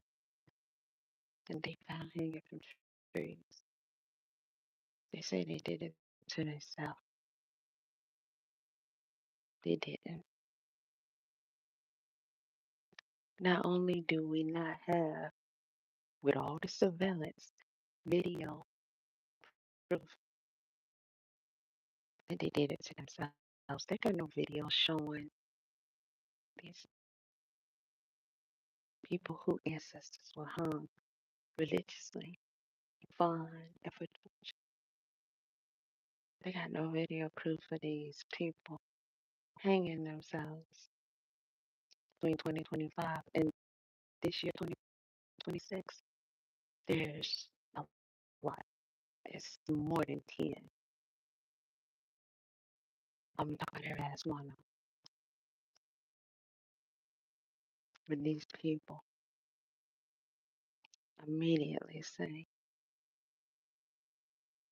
that our people put themselves on that rope in those trees. And I went over there, broke that shit down. It don't make no sense. And they don't have no video proof. But what, we have? Hmm, we have video and audio proof of how sick they are, how they love to torture us,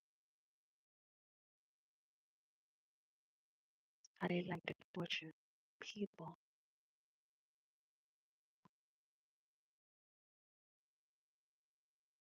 This video, and I'm gonna play it for y'all. I got it saved. It's on TikTok of a woman describing one of the recent bombings on purpose of children. It was a school, girls in another country. And they literally, she breaks it down how they literally targeted and bombed over 100 little children.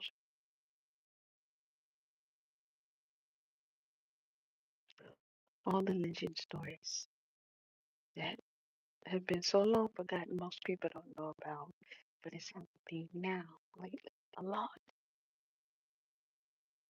And I'm gonna do my best to talk about every last one that ever happened that I found out about. And it's them, the clear ones. They did that to us. We never done nobody like that. They would hang our people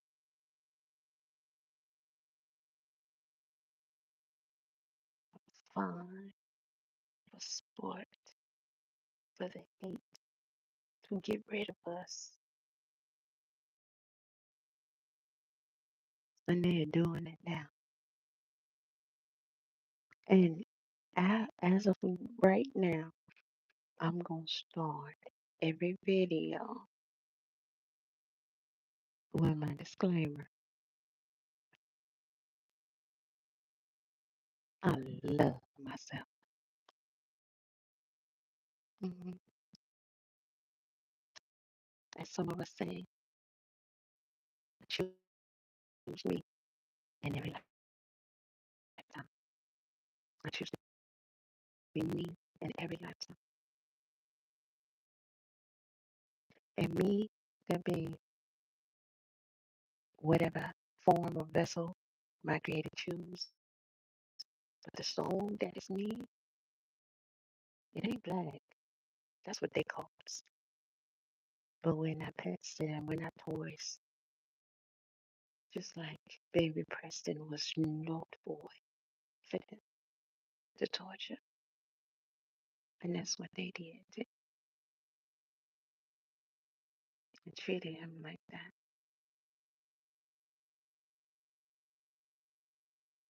And as I was listening to the story, I couldn't help but think of how they used to do our people in enslavement. Because you see, any one of them, they'll clear people, could take one of us at any time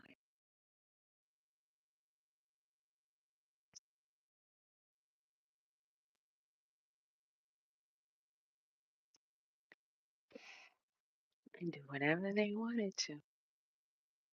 I'm trying not to take the room from baby. They could do whatever they wanted to our bodies.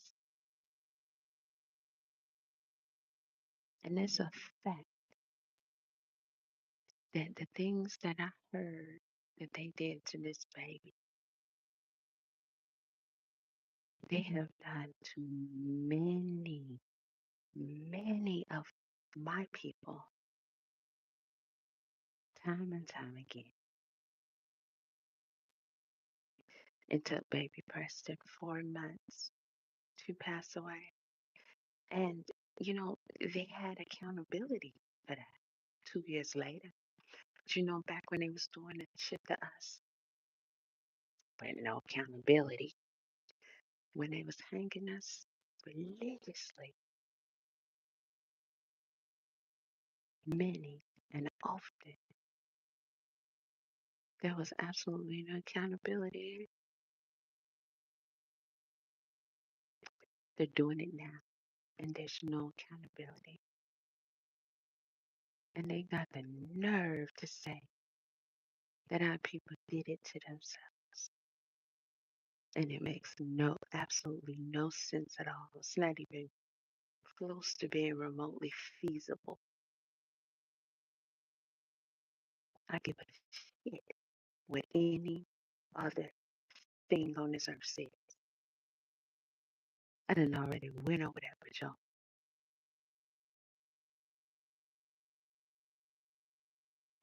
They don't have no video proof of these brothers and sisters hanging themselves. And they say that they did. And they expect us to leave it at that. Sick, demonic things, them bells, them clear people.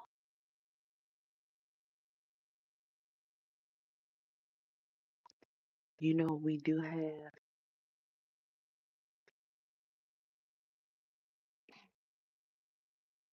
I need to eat my sandwich.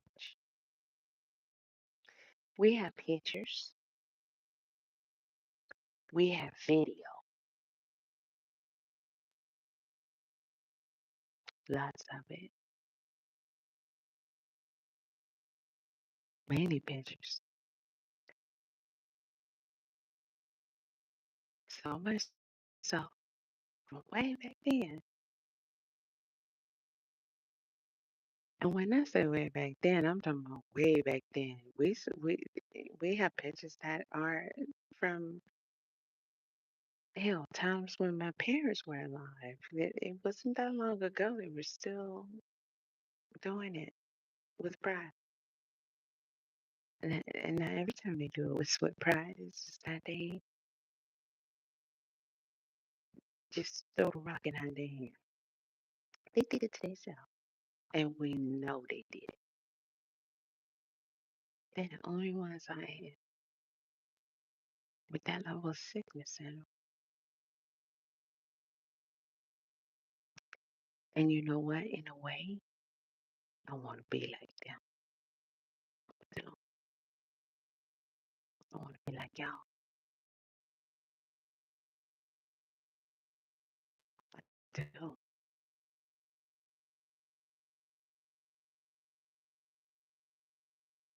And to a degree, I can be. A lot of the sick things that y'all do, because it's in your nature, like what you did to this baby, what you do to the children, I can't do that. But I can do some things to you that you like to do to our people. I can. Yeah. Have I? No. How do I know I can? Mm, did I not get?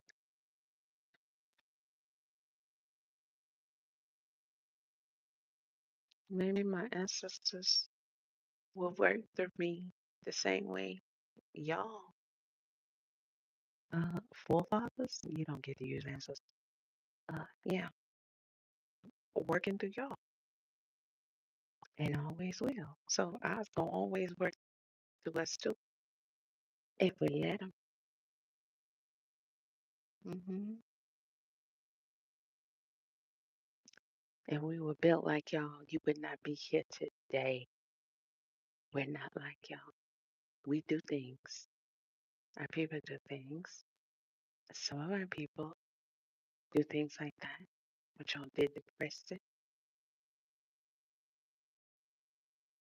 but we're not naturally like that. That shit can't. You put that evil in them. That didn't come from us. Y'all are sick. You're hanging out people for trees, and you got the audacity to try and tell us that they did it to themselves with all this video surveillance you got everywhere. But we got plenty of videos of what y'all did to Preston. Pictures and videos of what y'all did to this baby.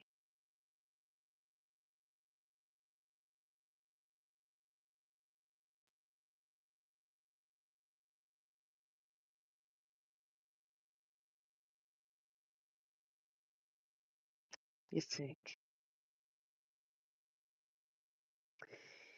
You know what? The best always, my coffee is cold, y'all. I gotta go get some more coffee. I'm trying to get enough charge to where I can walk out there. Unless I make it iced coffee, I can't drink it cold like this. Mm-mm. If changes the taste for me, and I'm drinking that shit black. Unless it's iced coffee, I want it black. Um, you say good morning. Somebody else said good morning, Kevin Burnett. And I get that that's a greeting, but I never like for people to say good morning because words matter. And when you speak, you're casting spells on yourself, on others. And to me, when people say to me, good morning, it's as if they're telling me to enjoy my morning, my actual morning, and that my morning is good, aka good for you, good that I'm suffering, that I'm actually mourning, but that doesn't mean anything good for me. And I would say greetings, or I would say great rising, right? And we know when we rise, we say great rising. We know that they don't need to be explained at this point.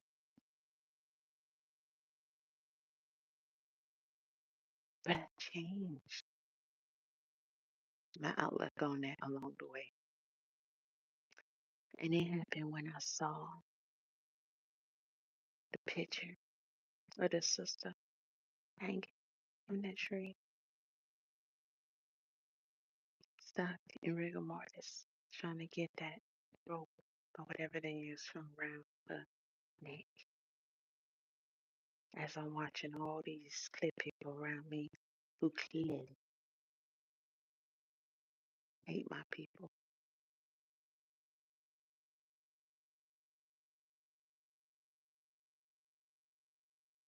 Besides the ones who act like they're so obsessed and mesmerized.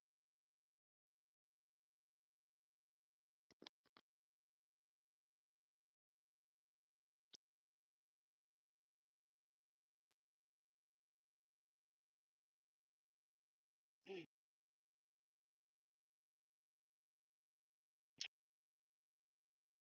I can date them.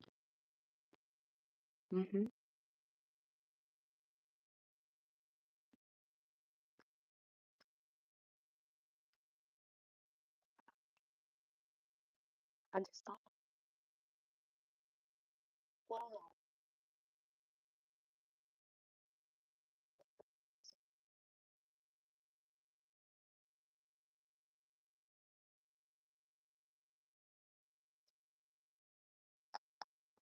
I wanted to go back and look at the sentence that was given to Courtney, and I said, I'm not ready yet. I know she got a plea deal, but I'm not ready yet. I know he chose her. I know, and he didn't like me. I know,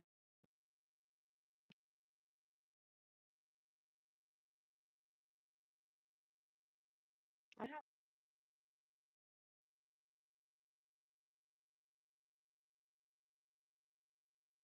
but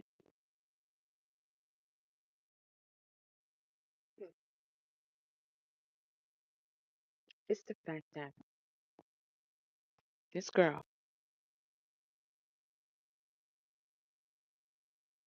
a white girl,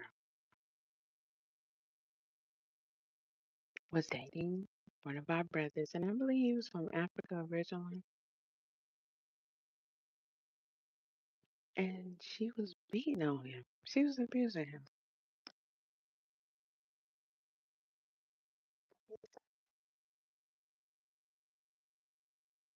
He stayed with her. That was his choice. That was his preference.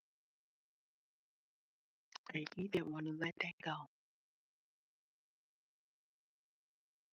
And after she took him on up out of here, we saw videos of her on death several occasions beating on him. And plenty of people said she was beating on him. And he let her do him like that.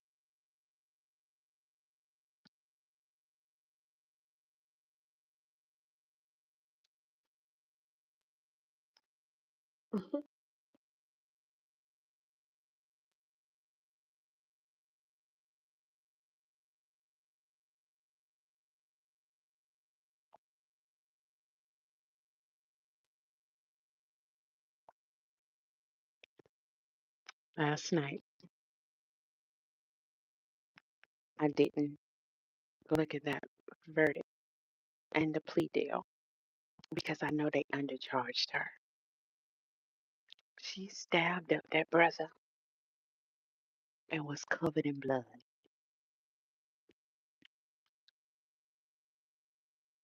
And not only did the police not want to arrest her, they weren't going to do that.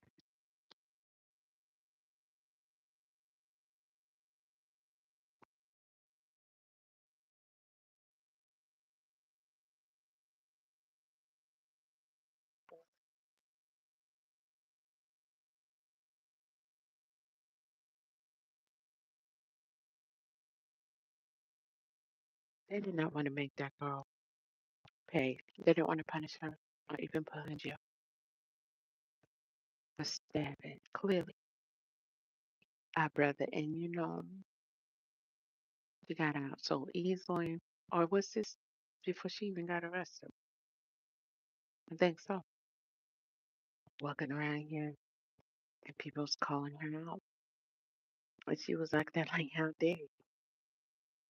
Like she didn't just stab him to death. Um,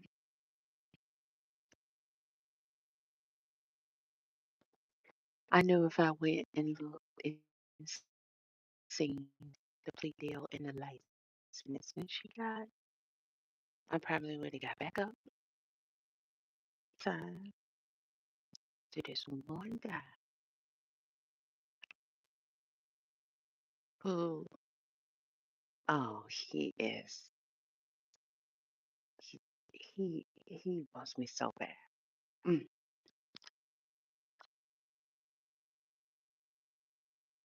I said, this man told me a little bit of his business. And he got what? Money, land? Yeah. Old money. Not old money, but old enough. Older than most of our people, you know, because they didn't let us.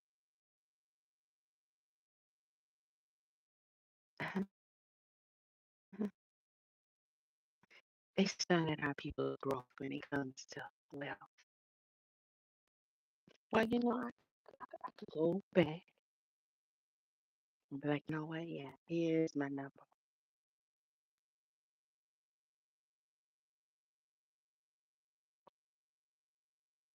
And if I could somehow physically, which I even have to, you know, physically touch me like that, I could really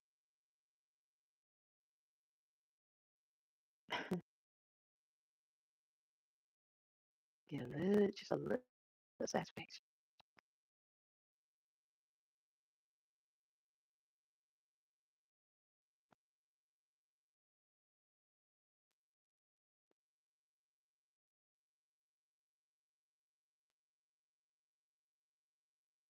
That don't sound like a bad idea.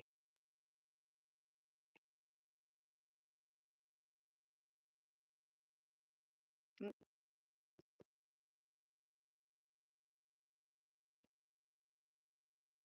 I really don't. The previous version of me would have never considered such a thing.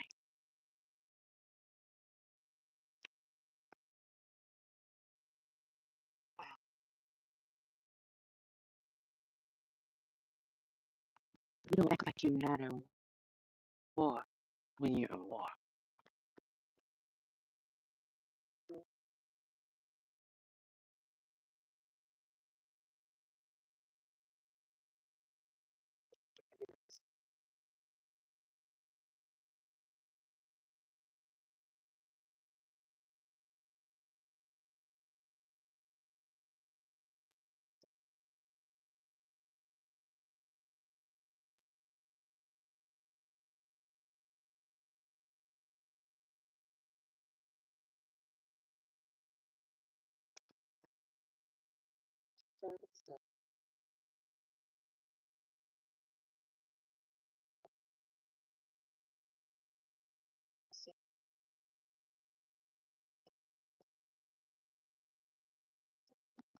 Just one time, but I will say it from now on. I'm gonna be sure when I pass by the clear people, I give you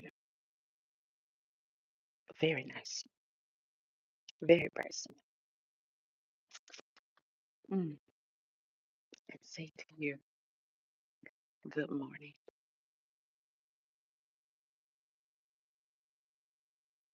because I want to speak into and upon you what should be and will be yours. Morning, pain, suffering, and mourning. Good morning, clear people.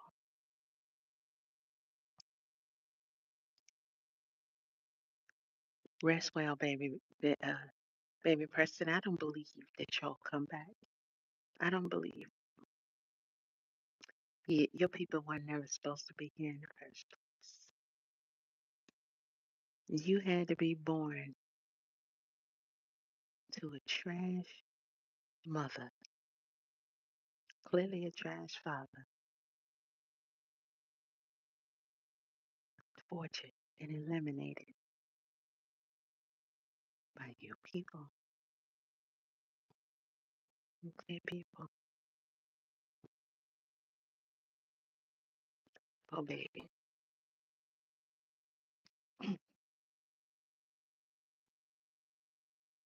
Being that I don't believe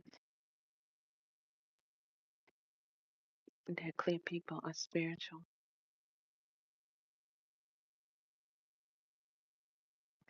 I don't think Preston was here long enough to even have a clue. Even though that could be debatable. If you go and look, I got this color yesterday and I love it so much. It's so great. I've only used this side. I thought it would be a wetter thing than it is. So I've been getting into the nails and the lip stuff lately. Um, Learning how to do my own nails and shit. Mm, This is just pretty, isn't it? I mean, it's pretty. I don't even want to disturb it. Look at us. Pretty.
Pretty. I do think that they pass down who they innately are through their DNA. It's not a spiritual thing, like, how we spiritual. So big- I don't think he was here long enough, and uh,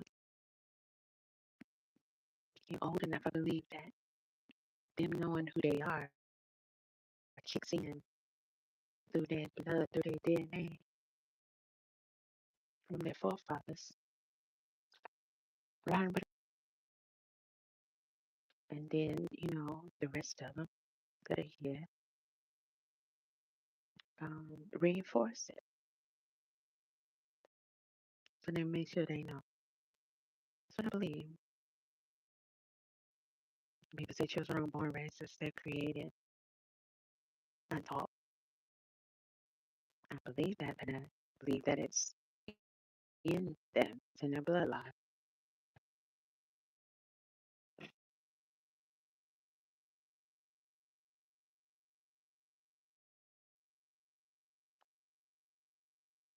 So I said, baby Preston was tortured and eliminated from this world in the most horrific way.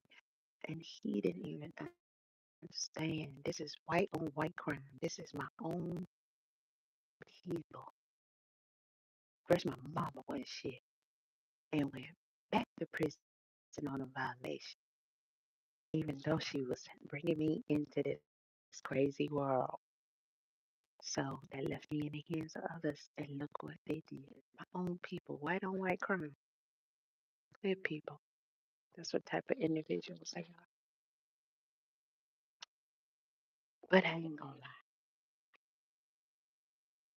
I might start rethinking that, thinking that they're not necessary. I'm not saying they're not born with it.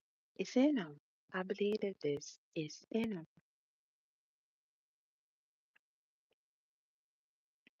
I just believe it doesn't begin to manifest like the awareness to the subconscious until later, in their life as a young child, because they're not us. They're not spiritually blessed and kind. We come back with our ancestors with us.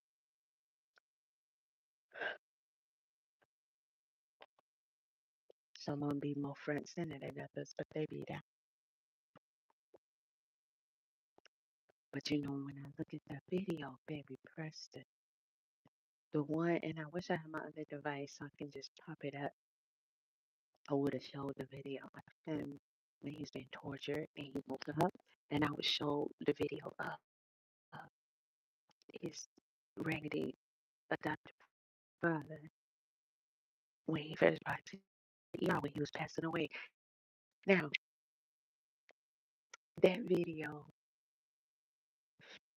that short snippet, that baby Preston's adopted father sent to his other adopted father to show and brag about how he was torturing their son, adopted son. If you look at baby Preston and you look at his reaction, you might say that he actually knew who he was dealing with. Like he knew what he was dealing with. His people. The whites. Look at the people. Look at that baby.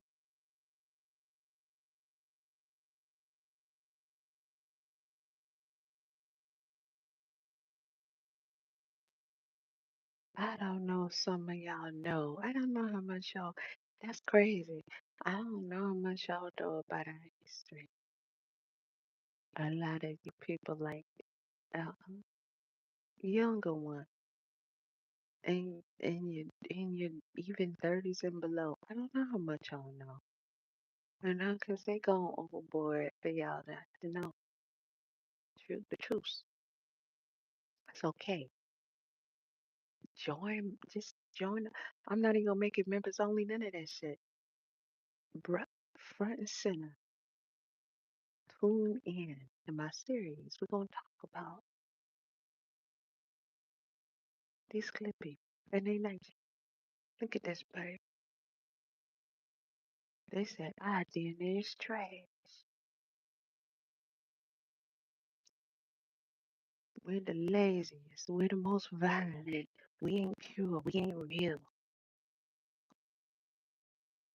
God don't favor us. He made us to be tortured, treated, enslaved. And these are the things that they religiously preached about us.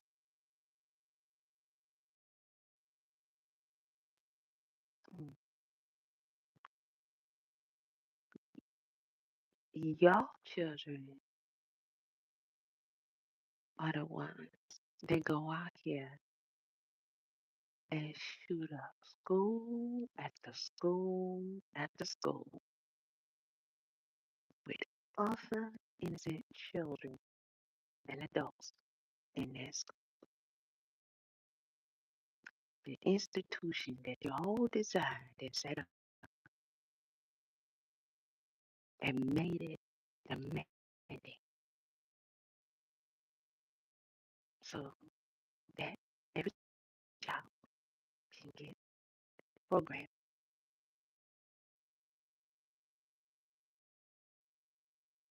so that every child can get programmed. And schools are very similar to prisons.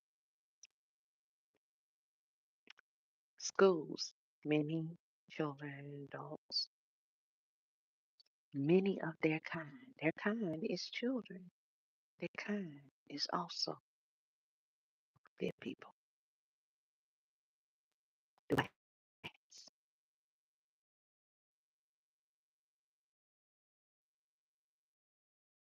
Why?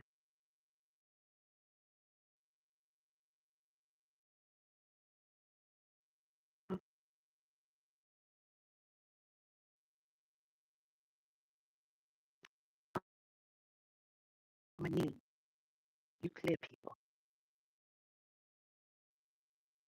with all that mouth including those who be silent. I mean, all yeah, but definitely the ones with all that mouth who has things to say about us.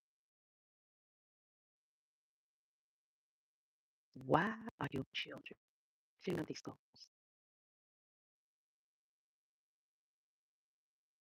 When y'all talk about it, you talk about it as if you are victims. You don't even talk about it as a tragedy. Like, how dare someone do this? Like, to talk about how horrible of a thing that it was for them to do. You don't do that. It's as if it just somehow happened. Like, the bullets entered your children at each and every school. You never speak about what a horrible thing someone did. That someone did something very horrible. That person is a horrible person for that.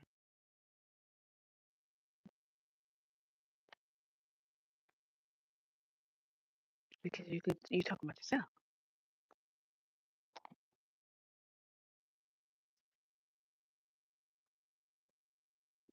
If you those are your children shooting up schools, they clip people. No one wants to hold y'all accountable for that. It's weird. But let me say, I want to declare that you be accountable for your wild, dangerous, demonic children going in and shooting up these schools. What are y'all doing to those children? You remember when Jeff Metcalf went on his little rant? Jeff Metcalf, you bastard. Jeff Metcalf went on a racist rant and he addressed Carmelo Anthony's mother and said, Kayla, you all drunk when in fact it's Jeff who's the drunk. Don't you do that, boy, to make him like that. What you do to that boy to make him a murderer? So she was a horrible, horrible mother. And she is cause she when she brought him up. Oh, she's a wonderful mother. He defended himself. Where they made the mistake was moving around y'all and thinking that was the shit. And y'all are some safe individuals and not knowing that he moved him around a pack of animals. So now it's cool with them animals, them demonic Neanderthal monkey ass animals. Don't y'all call us monkeys? Don't you say we be chimping out? What the fuck was y'all doing to this baby? What y'all be doing when you sit up in schools? Chimping out? Y'all be chimp. Scientifically proven, as Blueface would say. It's scientifically proven. You are the goddamn monkeys. Your children in schools, bitch. You need to talk about that. Why are your children shooting up schools? A lot of people say it's because of home life.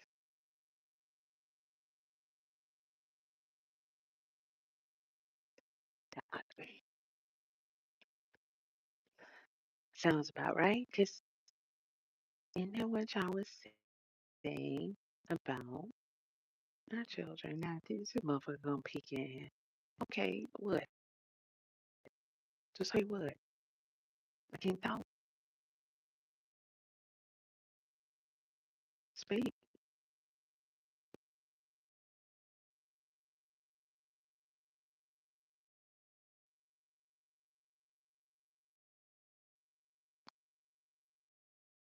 You know your nature. Y'all hold each other accountable. Why did it take them 2 years to convict these people?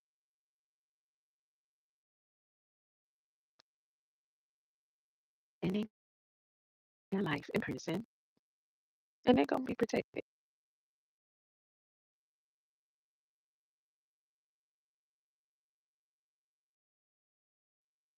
I'm gonna play it. The judge was addressing these two, and when people say it was because the other husband was a politician, they really sparing him. I said, I listened to the judge, and he said, "You did this, you did this, you did this, you did this." And you caused stuff, you killed them. Okay, technically he did. Then he says to the other husband, "You allowed this to happen." And he called out the fact that when he sent them the video of him torturing him, and when he would say things like, he sent a threat with he wrote a threat. I'm gonna talk to your son since you're not here. He won't let me sleep, and he freaking he would say things that would play like your son's gonna get it. He's dead meat. Um, you know, told the other lady several times. He thought about killing him and stuff, and even now in the bathtub. And then would turn around later and say, you know, I wasn't serious. I need to take that baby from him because they say parents stress. Well, that wasn't a parent. That was a gay couple that was looking for a child to violate torture.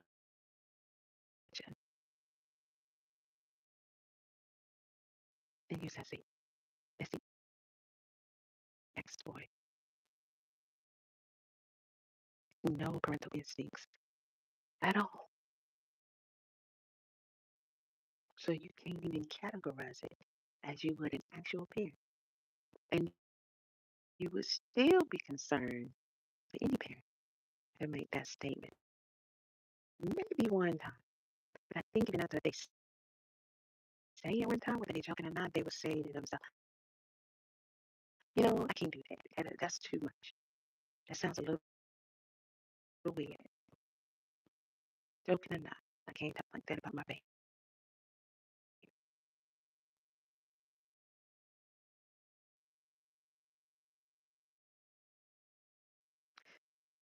Preston's father told the lady, his friend, whatever you want to call the bitch, that he often thinks about deleting Preston.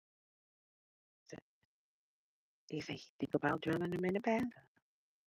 Now, when he filmed Preston trying to survive in that tub for 15 long minutes, I believe then, right?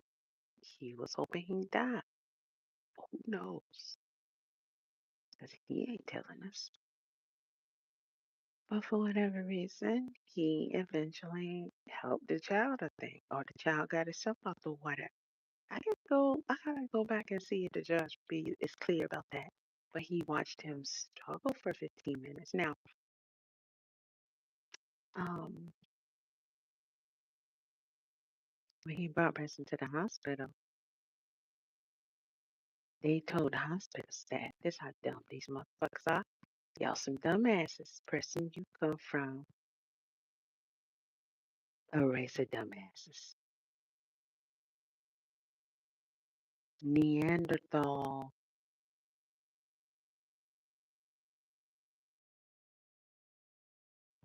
trash.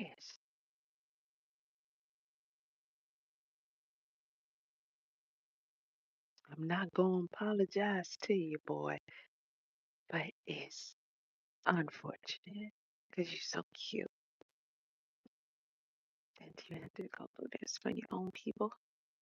But that's who y'all is. That's who your people is. And if you grew up, you probably was gonna be sick too.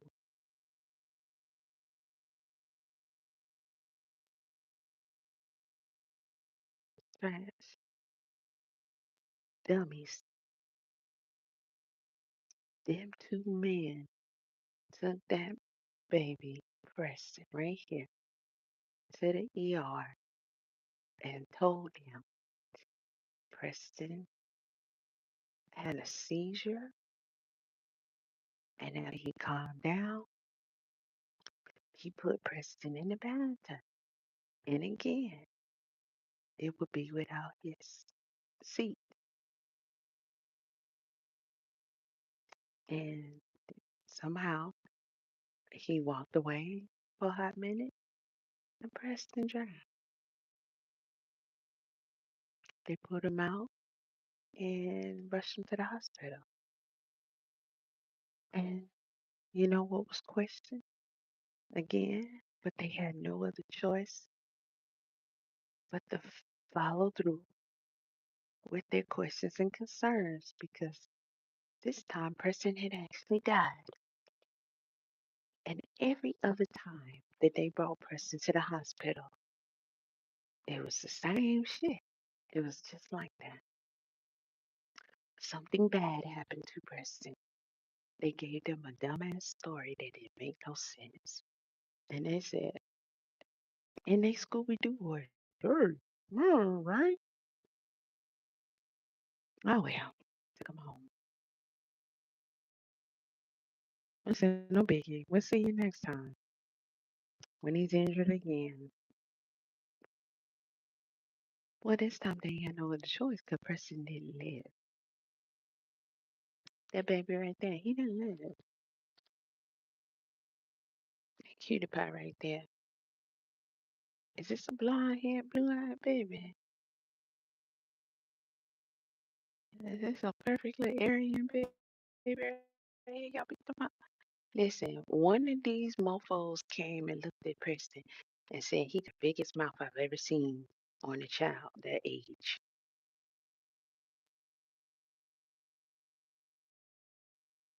That was his response to this story.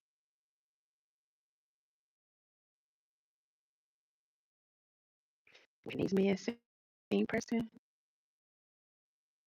that's probably what they was thinking. I was thinking, I'm gonna go back and screenshot the comment because I want to add it to my video, and I don't want nobody to think that I actually am making this up because it's too much like right. It just flows with the whole thing. It's true. The comment was written. I replied to the comment. You know, if you get a response after that, I'm pretty sure people gonna say something too. It'll help you get right back to it when you need it. And I'm gonna make a screenshot. That's what that clear person said.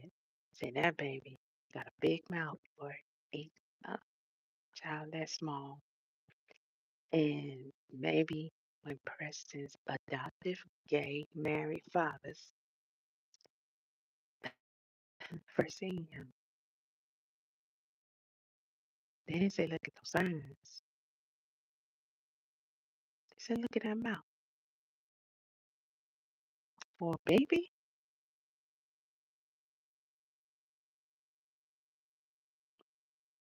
I'm not saying that's what I see. How- even if he literally has a larger size mouth than babies, I still don't see that. I don't look at him as a baby and say no shit like that. That his mouth got to be from one side of the damn chin to the other to even make a comment like that. Cause what the fuck does that even? That doesn't make any. What you gonna say that about a baby for? It don't make no sense. A big old, big ass smile on a baby is. gold. Like this best. It's the best thing ever. The bigger the smile, the wider the smile, the fatter the cheeks, everything. All that is not something you would say in that way. Like he got a big smile for everyone. No, a big old baby smile. It's supposed to be considered natural, is what I'm saying. Not to them. Not to them. They said maybe Preston drowned in the tub, and the emergency was like, okay, well, he didn't make it. What happened? He had a seizure. I put him in a tub. I forgot what he, but I'll have it later, y'all, when I do the official video. He stepped out for a minute or something, and in that short of a time, the baby must have fell. And he drowned. And when he found him immediately, he had to go to the hospital. He called his old man, and they came running up to the hospital. Okay, he drowned in the tub. They even went over this in his interrogation, and that he had more than one. Him and his husband, they talked to them more than one time. Oh, no, why wasn't he wet? I don't know. I don't know why he wasn't wet. So y'all came right to the hospital? Like his hair wasn't wet? Why wasn't he wet? His clothes were dry. By the way, he was fully clothed. He was fully clothed. So you tell me the story again. Okay, he was having a seizure. It was a bad one. And when he calmed down from his seizure, I put him in a tub. I put him in a tub, stepped away,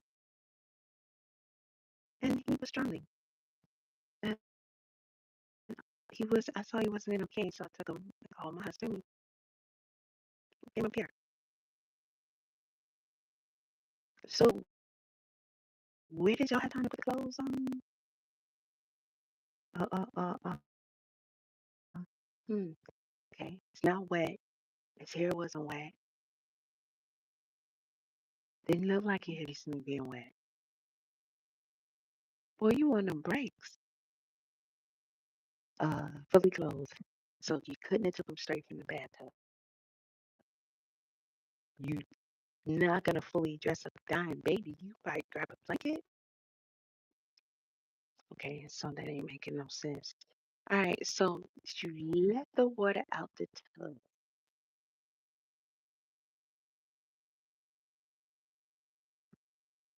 Yeah. Okay. Oh, wait. So you think he might have drowned um because there was possibly too much water in the tub? How the heck would that happen? Um, we always had a problem with the stopper holding the water in as it should. You put the stopper in, you fill it up with water. You think that's your level, but it's gonna drain back out. And I recently put some glue on it, put it back in there, and this was his first bath with since I fixed it. So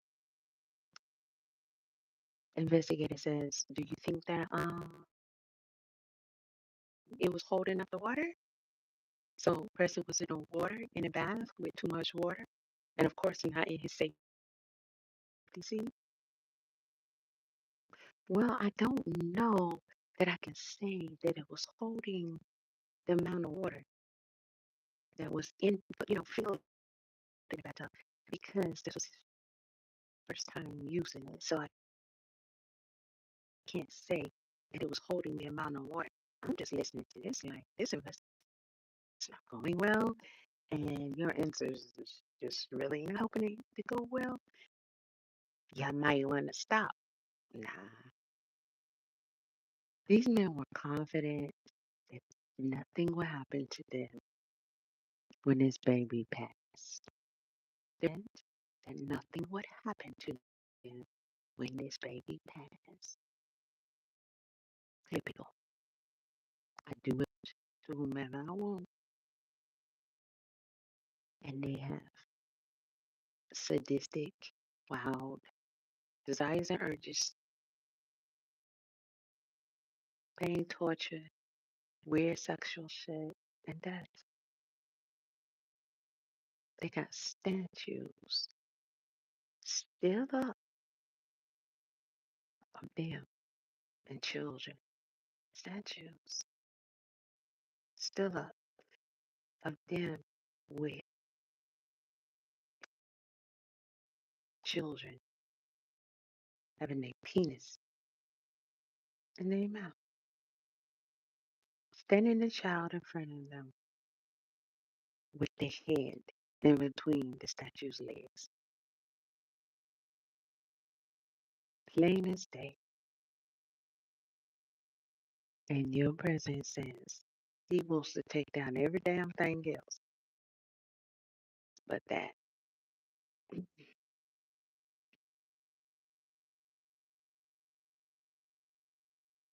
Why nobody ain't saying that though? Why nobody ain't saying we gotta take down these pedophile statues y'all got up?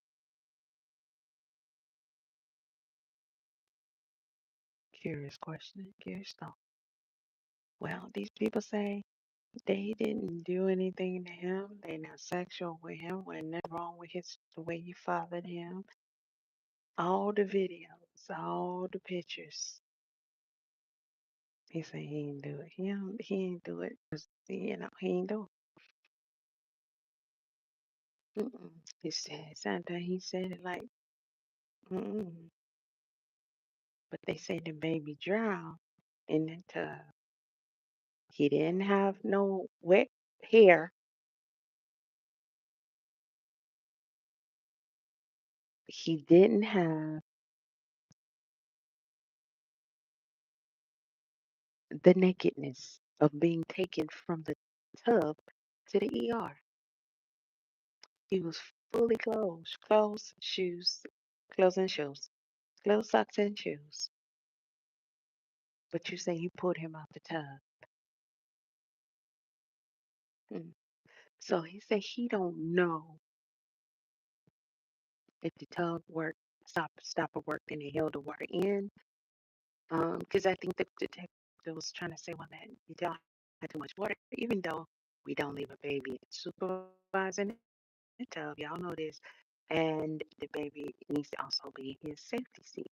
But at the same time, we're still going over things, that can contribute. So you think there's too much water? Um, he was kind of back and forth between the stopper could have worked as it should, and some of the water could have get out. He's not sure because he had just put the glue on it, and then that was the first time giving the baby a bath since then. Now this is the husband that is away at work, not the one that's there with the baby all the time. So he is asked, and this is early on, right? While they're still in the hospital, baby's dead, and they're gonna go home and check the house and all that. And they're like, so we can see the level of water there, maybe if it's working. He let the water out. So wait a minute, come again? Okay, your husband was home with real bad seizure, and he put the baby in the tub, and then a few minutes later, he stepped out for something, and then came back and he found the baby floating head down in the water. And he pulled the baby, he called you, and y'all went to the hospital. Yeah, so the baby hair was dry. He was fully clothed, and you let the bath water out. Y'all had time to do all that? Don't make no sense to it. Oh shit. Oh shit. Oh shit. So he didn't drown. Okay, okay. So he didn't drown No, he drowned. He did. He drowned. He drowned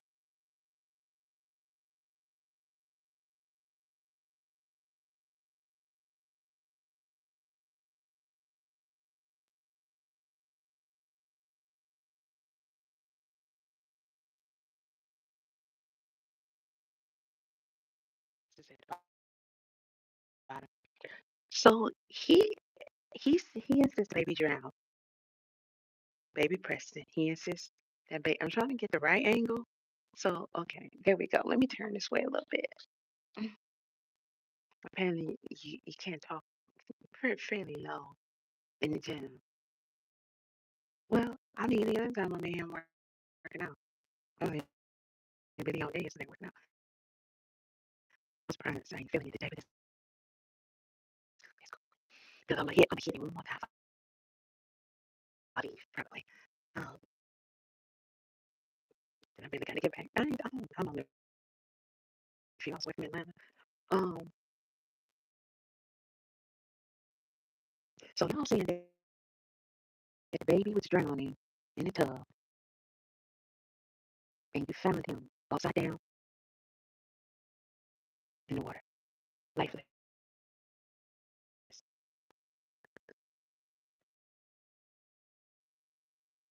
and you took him out the tub, floating upside down, and brought him to the hospital. He was dry. He was fully clothed, and you saying you're sure you let the water out the tub. Now, sir, realistically, if anybody had a baby drowning, it's a very serious now emergency thing, and we want to save our baby. So he's still gonna be wet going to the hospital. And if you actively dry off his hair, we're gonna see some signs of wetness. A medical professional is gonna notice that this child is dry. Skin is all the way completely dry. You're gonna find some water in between the toes, something, because you didn't literally dry off the baby. You grabbed him, maybe a blanket, a shirt, a jacket, something to cuddle him in, and you went to the hospital. But your baby came in here dry, hair dry, body dry, and fully clothed. And you're telling me that when my detectives go to your house, they can't even see the water level that he was in because you said, "Oh, hold on, let me let out the water." Now, the one who say he found baby Preston in the tub is husband that stays home with them. He is not the one who said he personally let the water out the tub. The husband that he called to come home say he let the water out the tub. Why did you let the water out the tub? What made you do that? I don't know. I just let the water out the tub. Yes, that's pretty much a habit after you give a baby a bath. But I don't think that that would be such a priority of a concern when you're trying to, see if the baby is alive because he's not responding, and breathing, and you can't fix it. So we got to get him to the hospital. I don't think that one mind would say, "Okay, I'm coming. I'm gonna go let the water out the tub." You're not even home. That's not even your basic chore. So it's not gonna click for you to wanna. I gotta let the water out the tub. Like you Cinderella or something. No, it didn't add up. It didn't add up. So what does the autopsy show? You didn't have no water in his lungs either. Surprise. Okay. So baby Preston didn't drown. So all of these injuries that baby Preston that were ensued upon him via his new father's Could it been that, he just eventually succumbed to it all? Yes, but we're sure it's something specifically that caused this because we understand from all this evidence and all these injuries, he was constantly, regularly, like clockwork, being tortured. So it's extremely likely that something actively was happening to him at the time.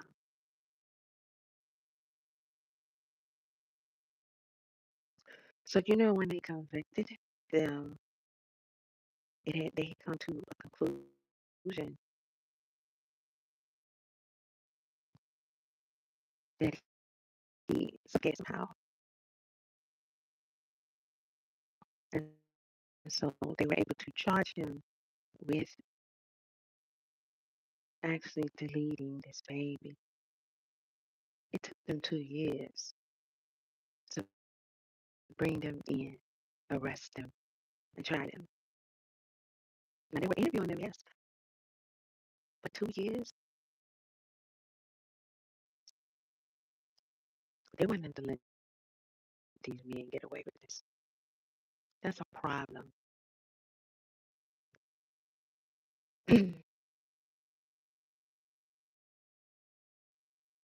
Now, when you listen to the judge, you know what you can hear the judge say?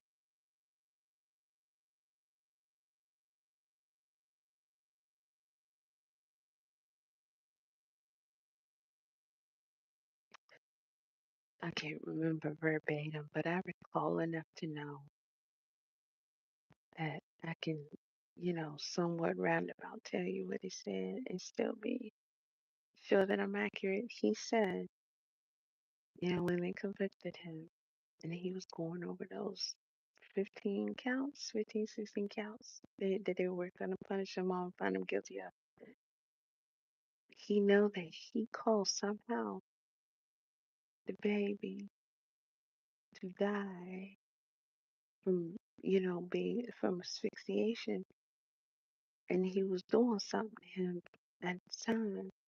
He was torturing him. He was doing something. One of his forms of abuse, because they found semen all in his cot. Now, they talking about crib. This is England. Semen. They found that man's semen in his crib. Not old semen, fresh semen.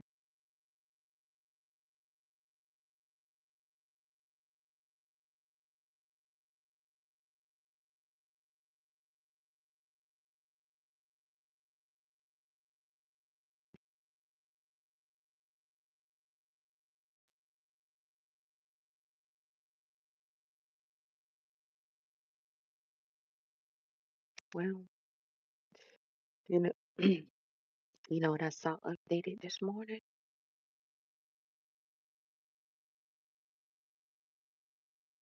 Them toxicologies take a while and all that kind of stuff. So, with full autopsy now, full autopsy,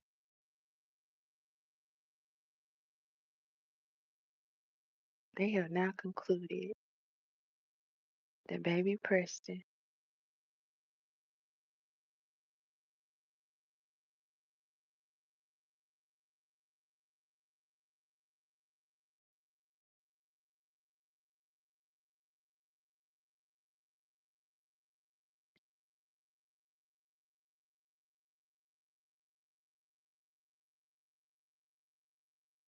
mm, it's crazy because some of us who like followed the case or dug into the case, got all the info, when they concluded that he choked somehow, we knew what it was.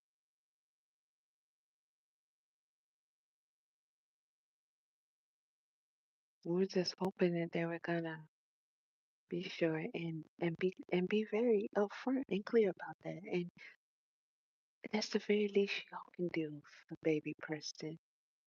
When you didn't help him at all, you let these men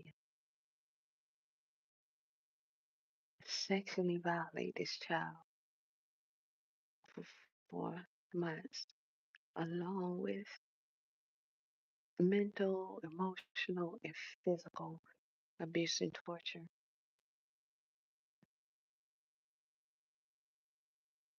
Sweet baby.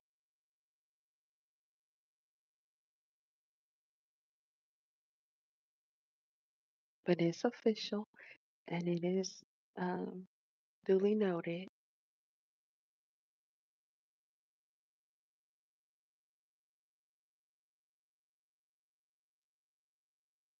Preston's father shoved his cock so far down Preston's throat until he choked on it.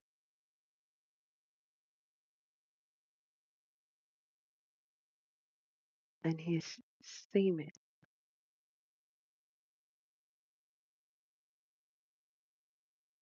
went in that baby's lungs as he choked.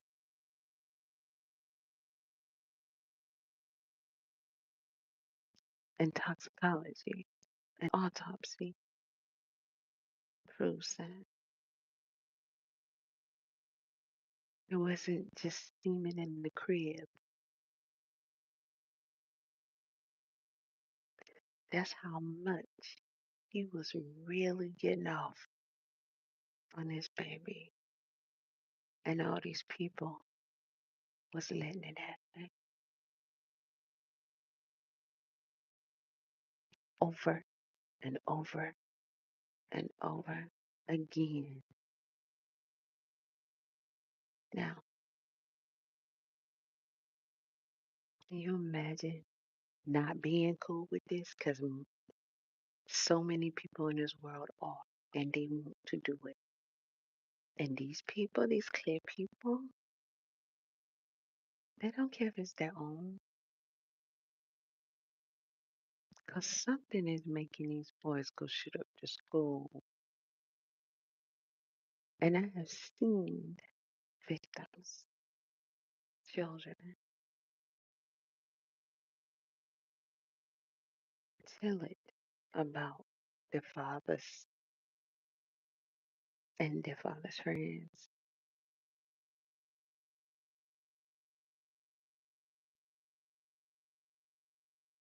And the judge, the investigators, everybody handling this case literally had to see loads of footage of two grown men fully sexually violating a baby at the same time.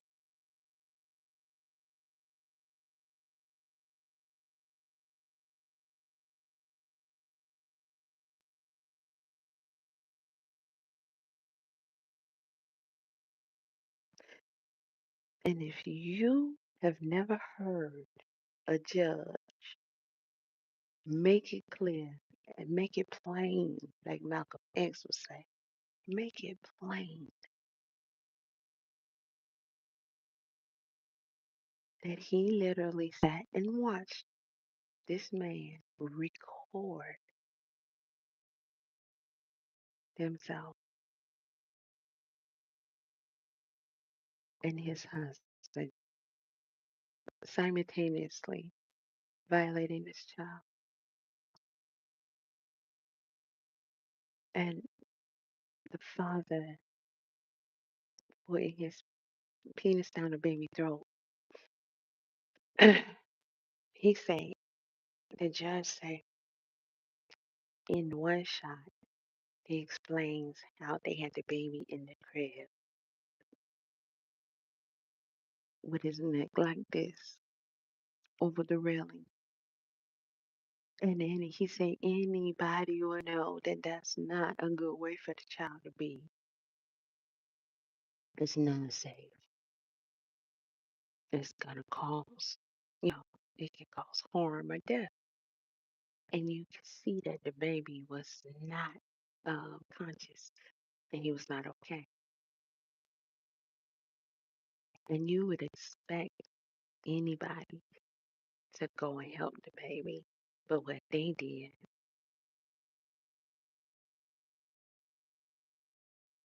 instead was to both start violating the baby. And he said they had the baby's mouth wide open.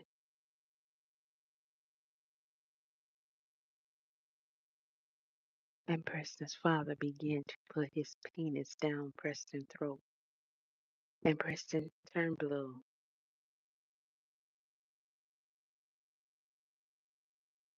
And he went back in there again, even though he was turning blue.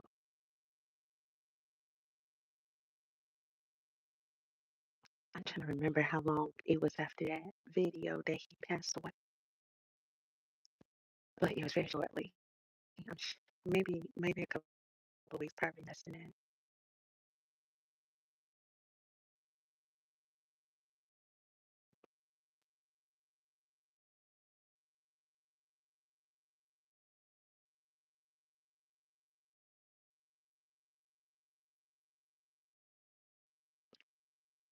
This was inevitable.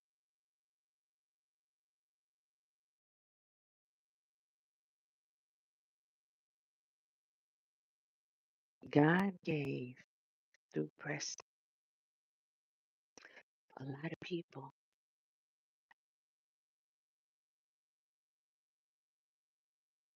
even his mother and daughter, anywhere near these horrible people that adopted him because she did a terrible thing when she was a teenager. I mean, it doesn't matter to me if she was a teenager or adult. I'm just saying it was so long ago, right? It's still just as horrific.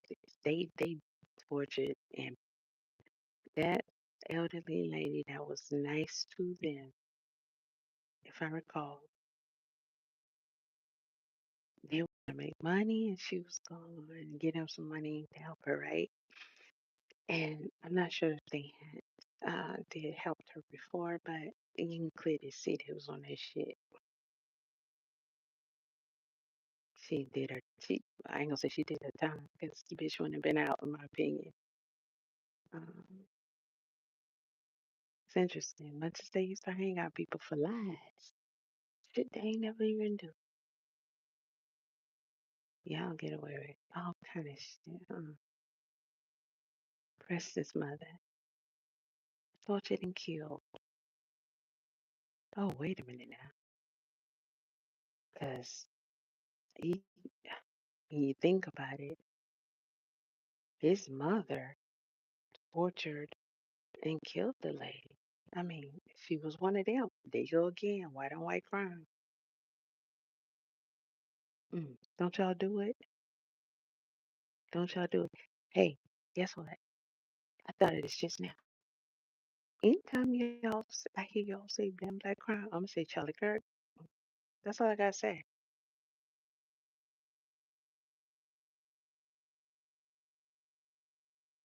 That's all I gotta say. All right. Yeah, you had one of your little school shooter boys do him. Yeah. And a lot of people say y'all did it yourself. They say y'all did it and his wife was in on it. That's what y'all talking about over there about y'all. That's what y'all talking about. Say y'all did it and the wife did it. That's white on white crime.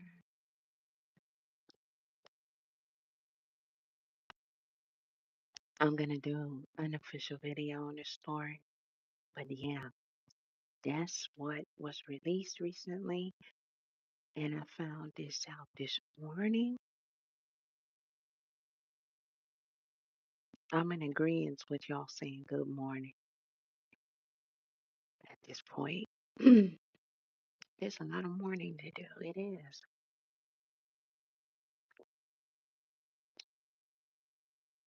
My ancestors, people who y'all keep lynching, talking about we did to ourselves. The mourning y'all, well, the mourning y'all be doing, but you'll be doing a whole lot more mourning than that. I'm telling you.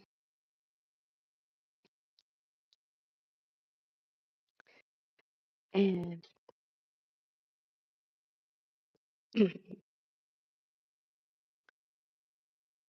I'm just talking about y'all and what y'all do.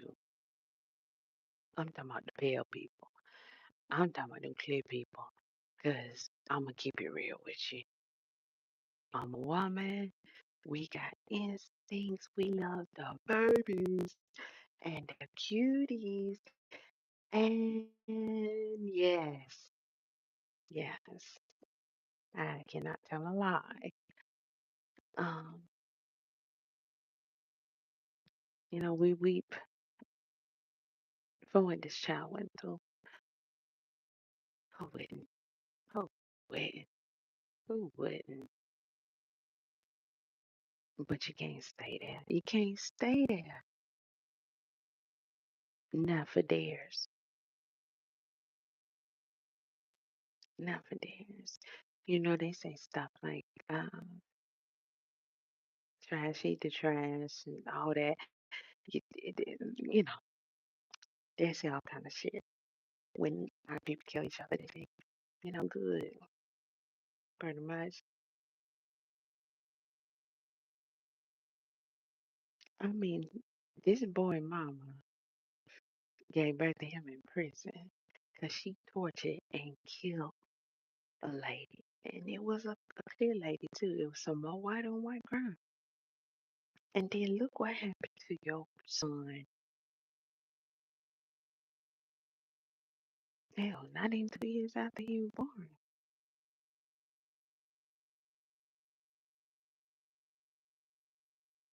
I must say,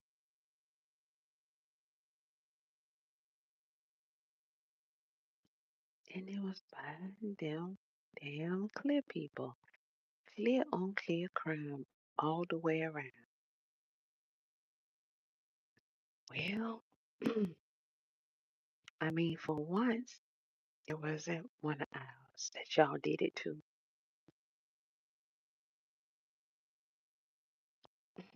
Just like when I heard about that lady. Like she was in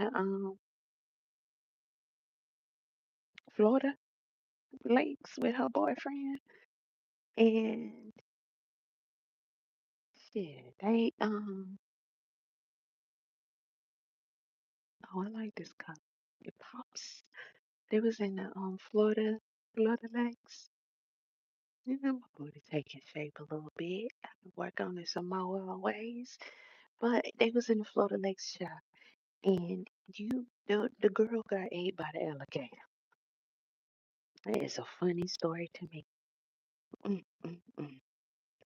And people act so shook up about it. They owe us more than that. And that was that whole grown woman. I still can't even count her as one baby because we already worth more. Okay, yeah, I need me about 10, 20 adults to equal to one of the babies they fed. Can you imagine how many babies they was feeding alligators? Well, rest in peace, Tyler. Your own people did it. Them clear folk. Them clear folk.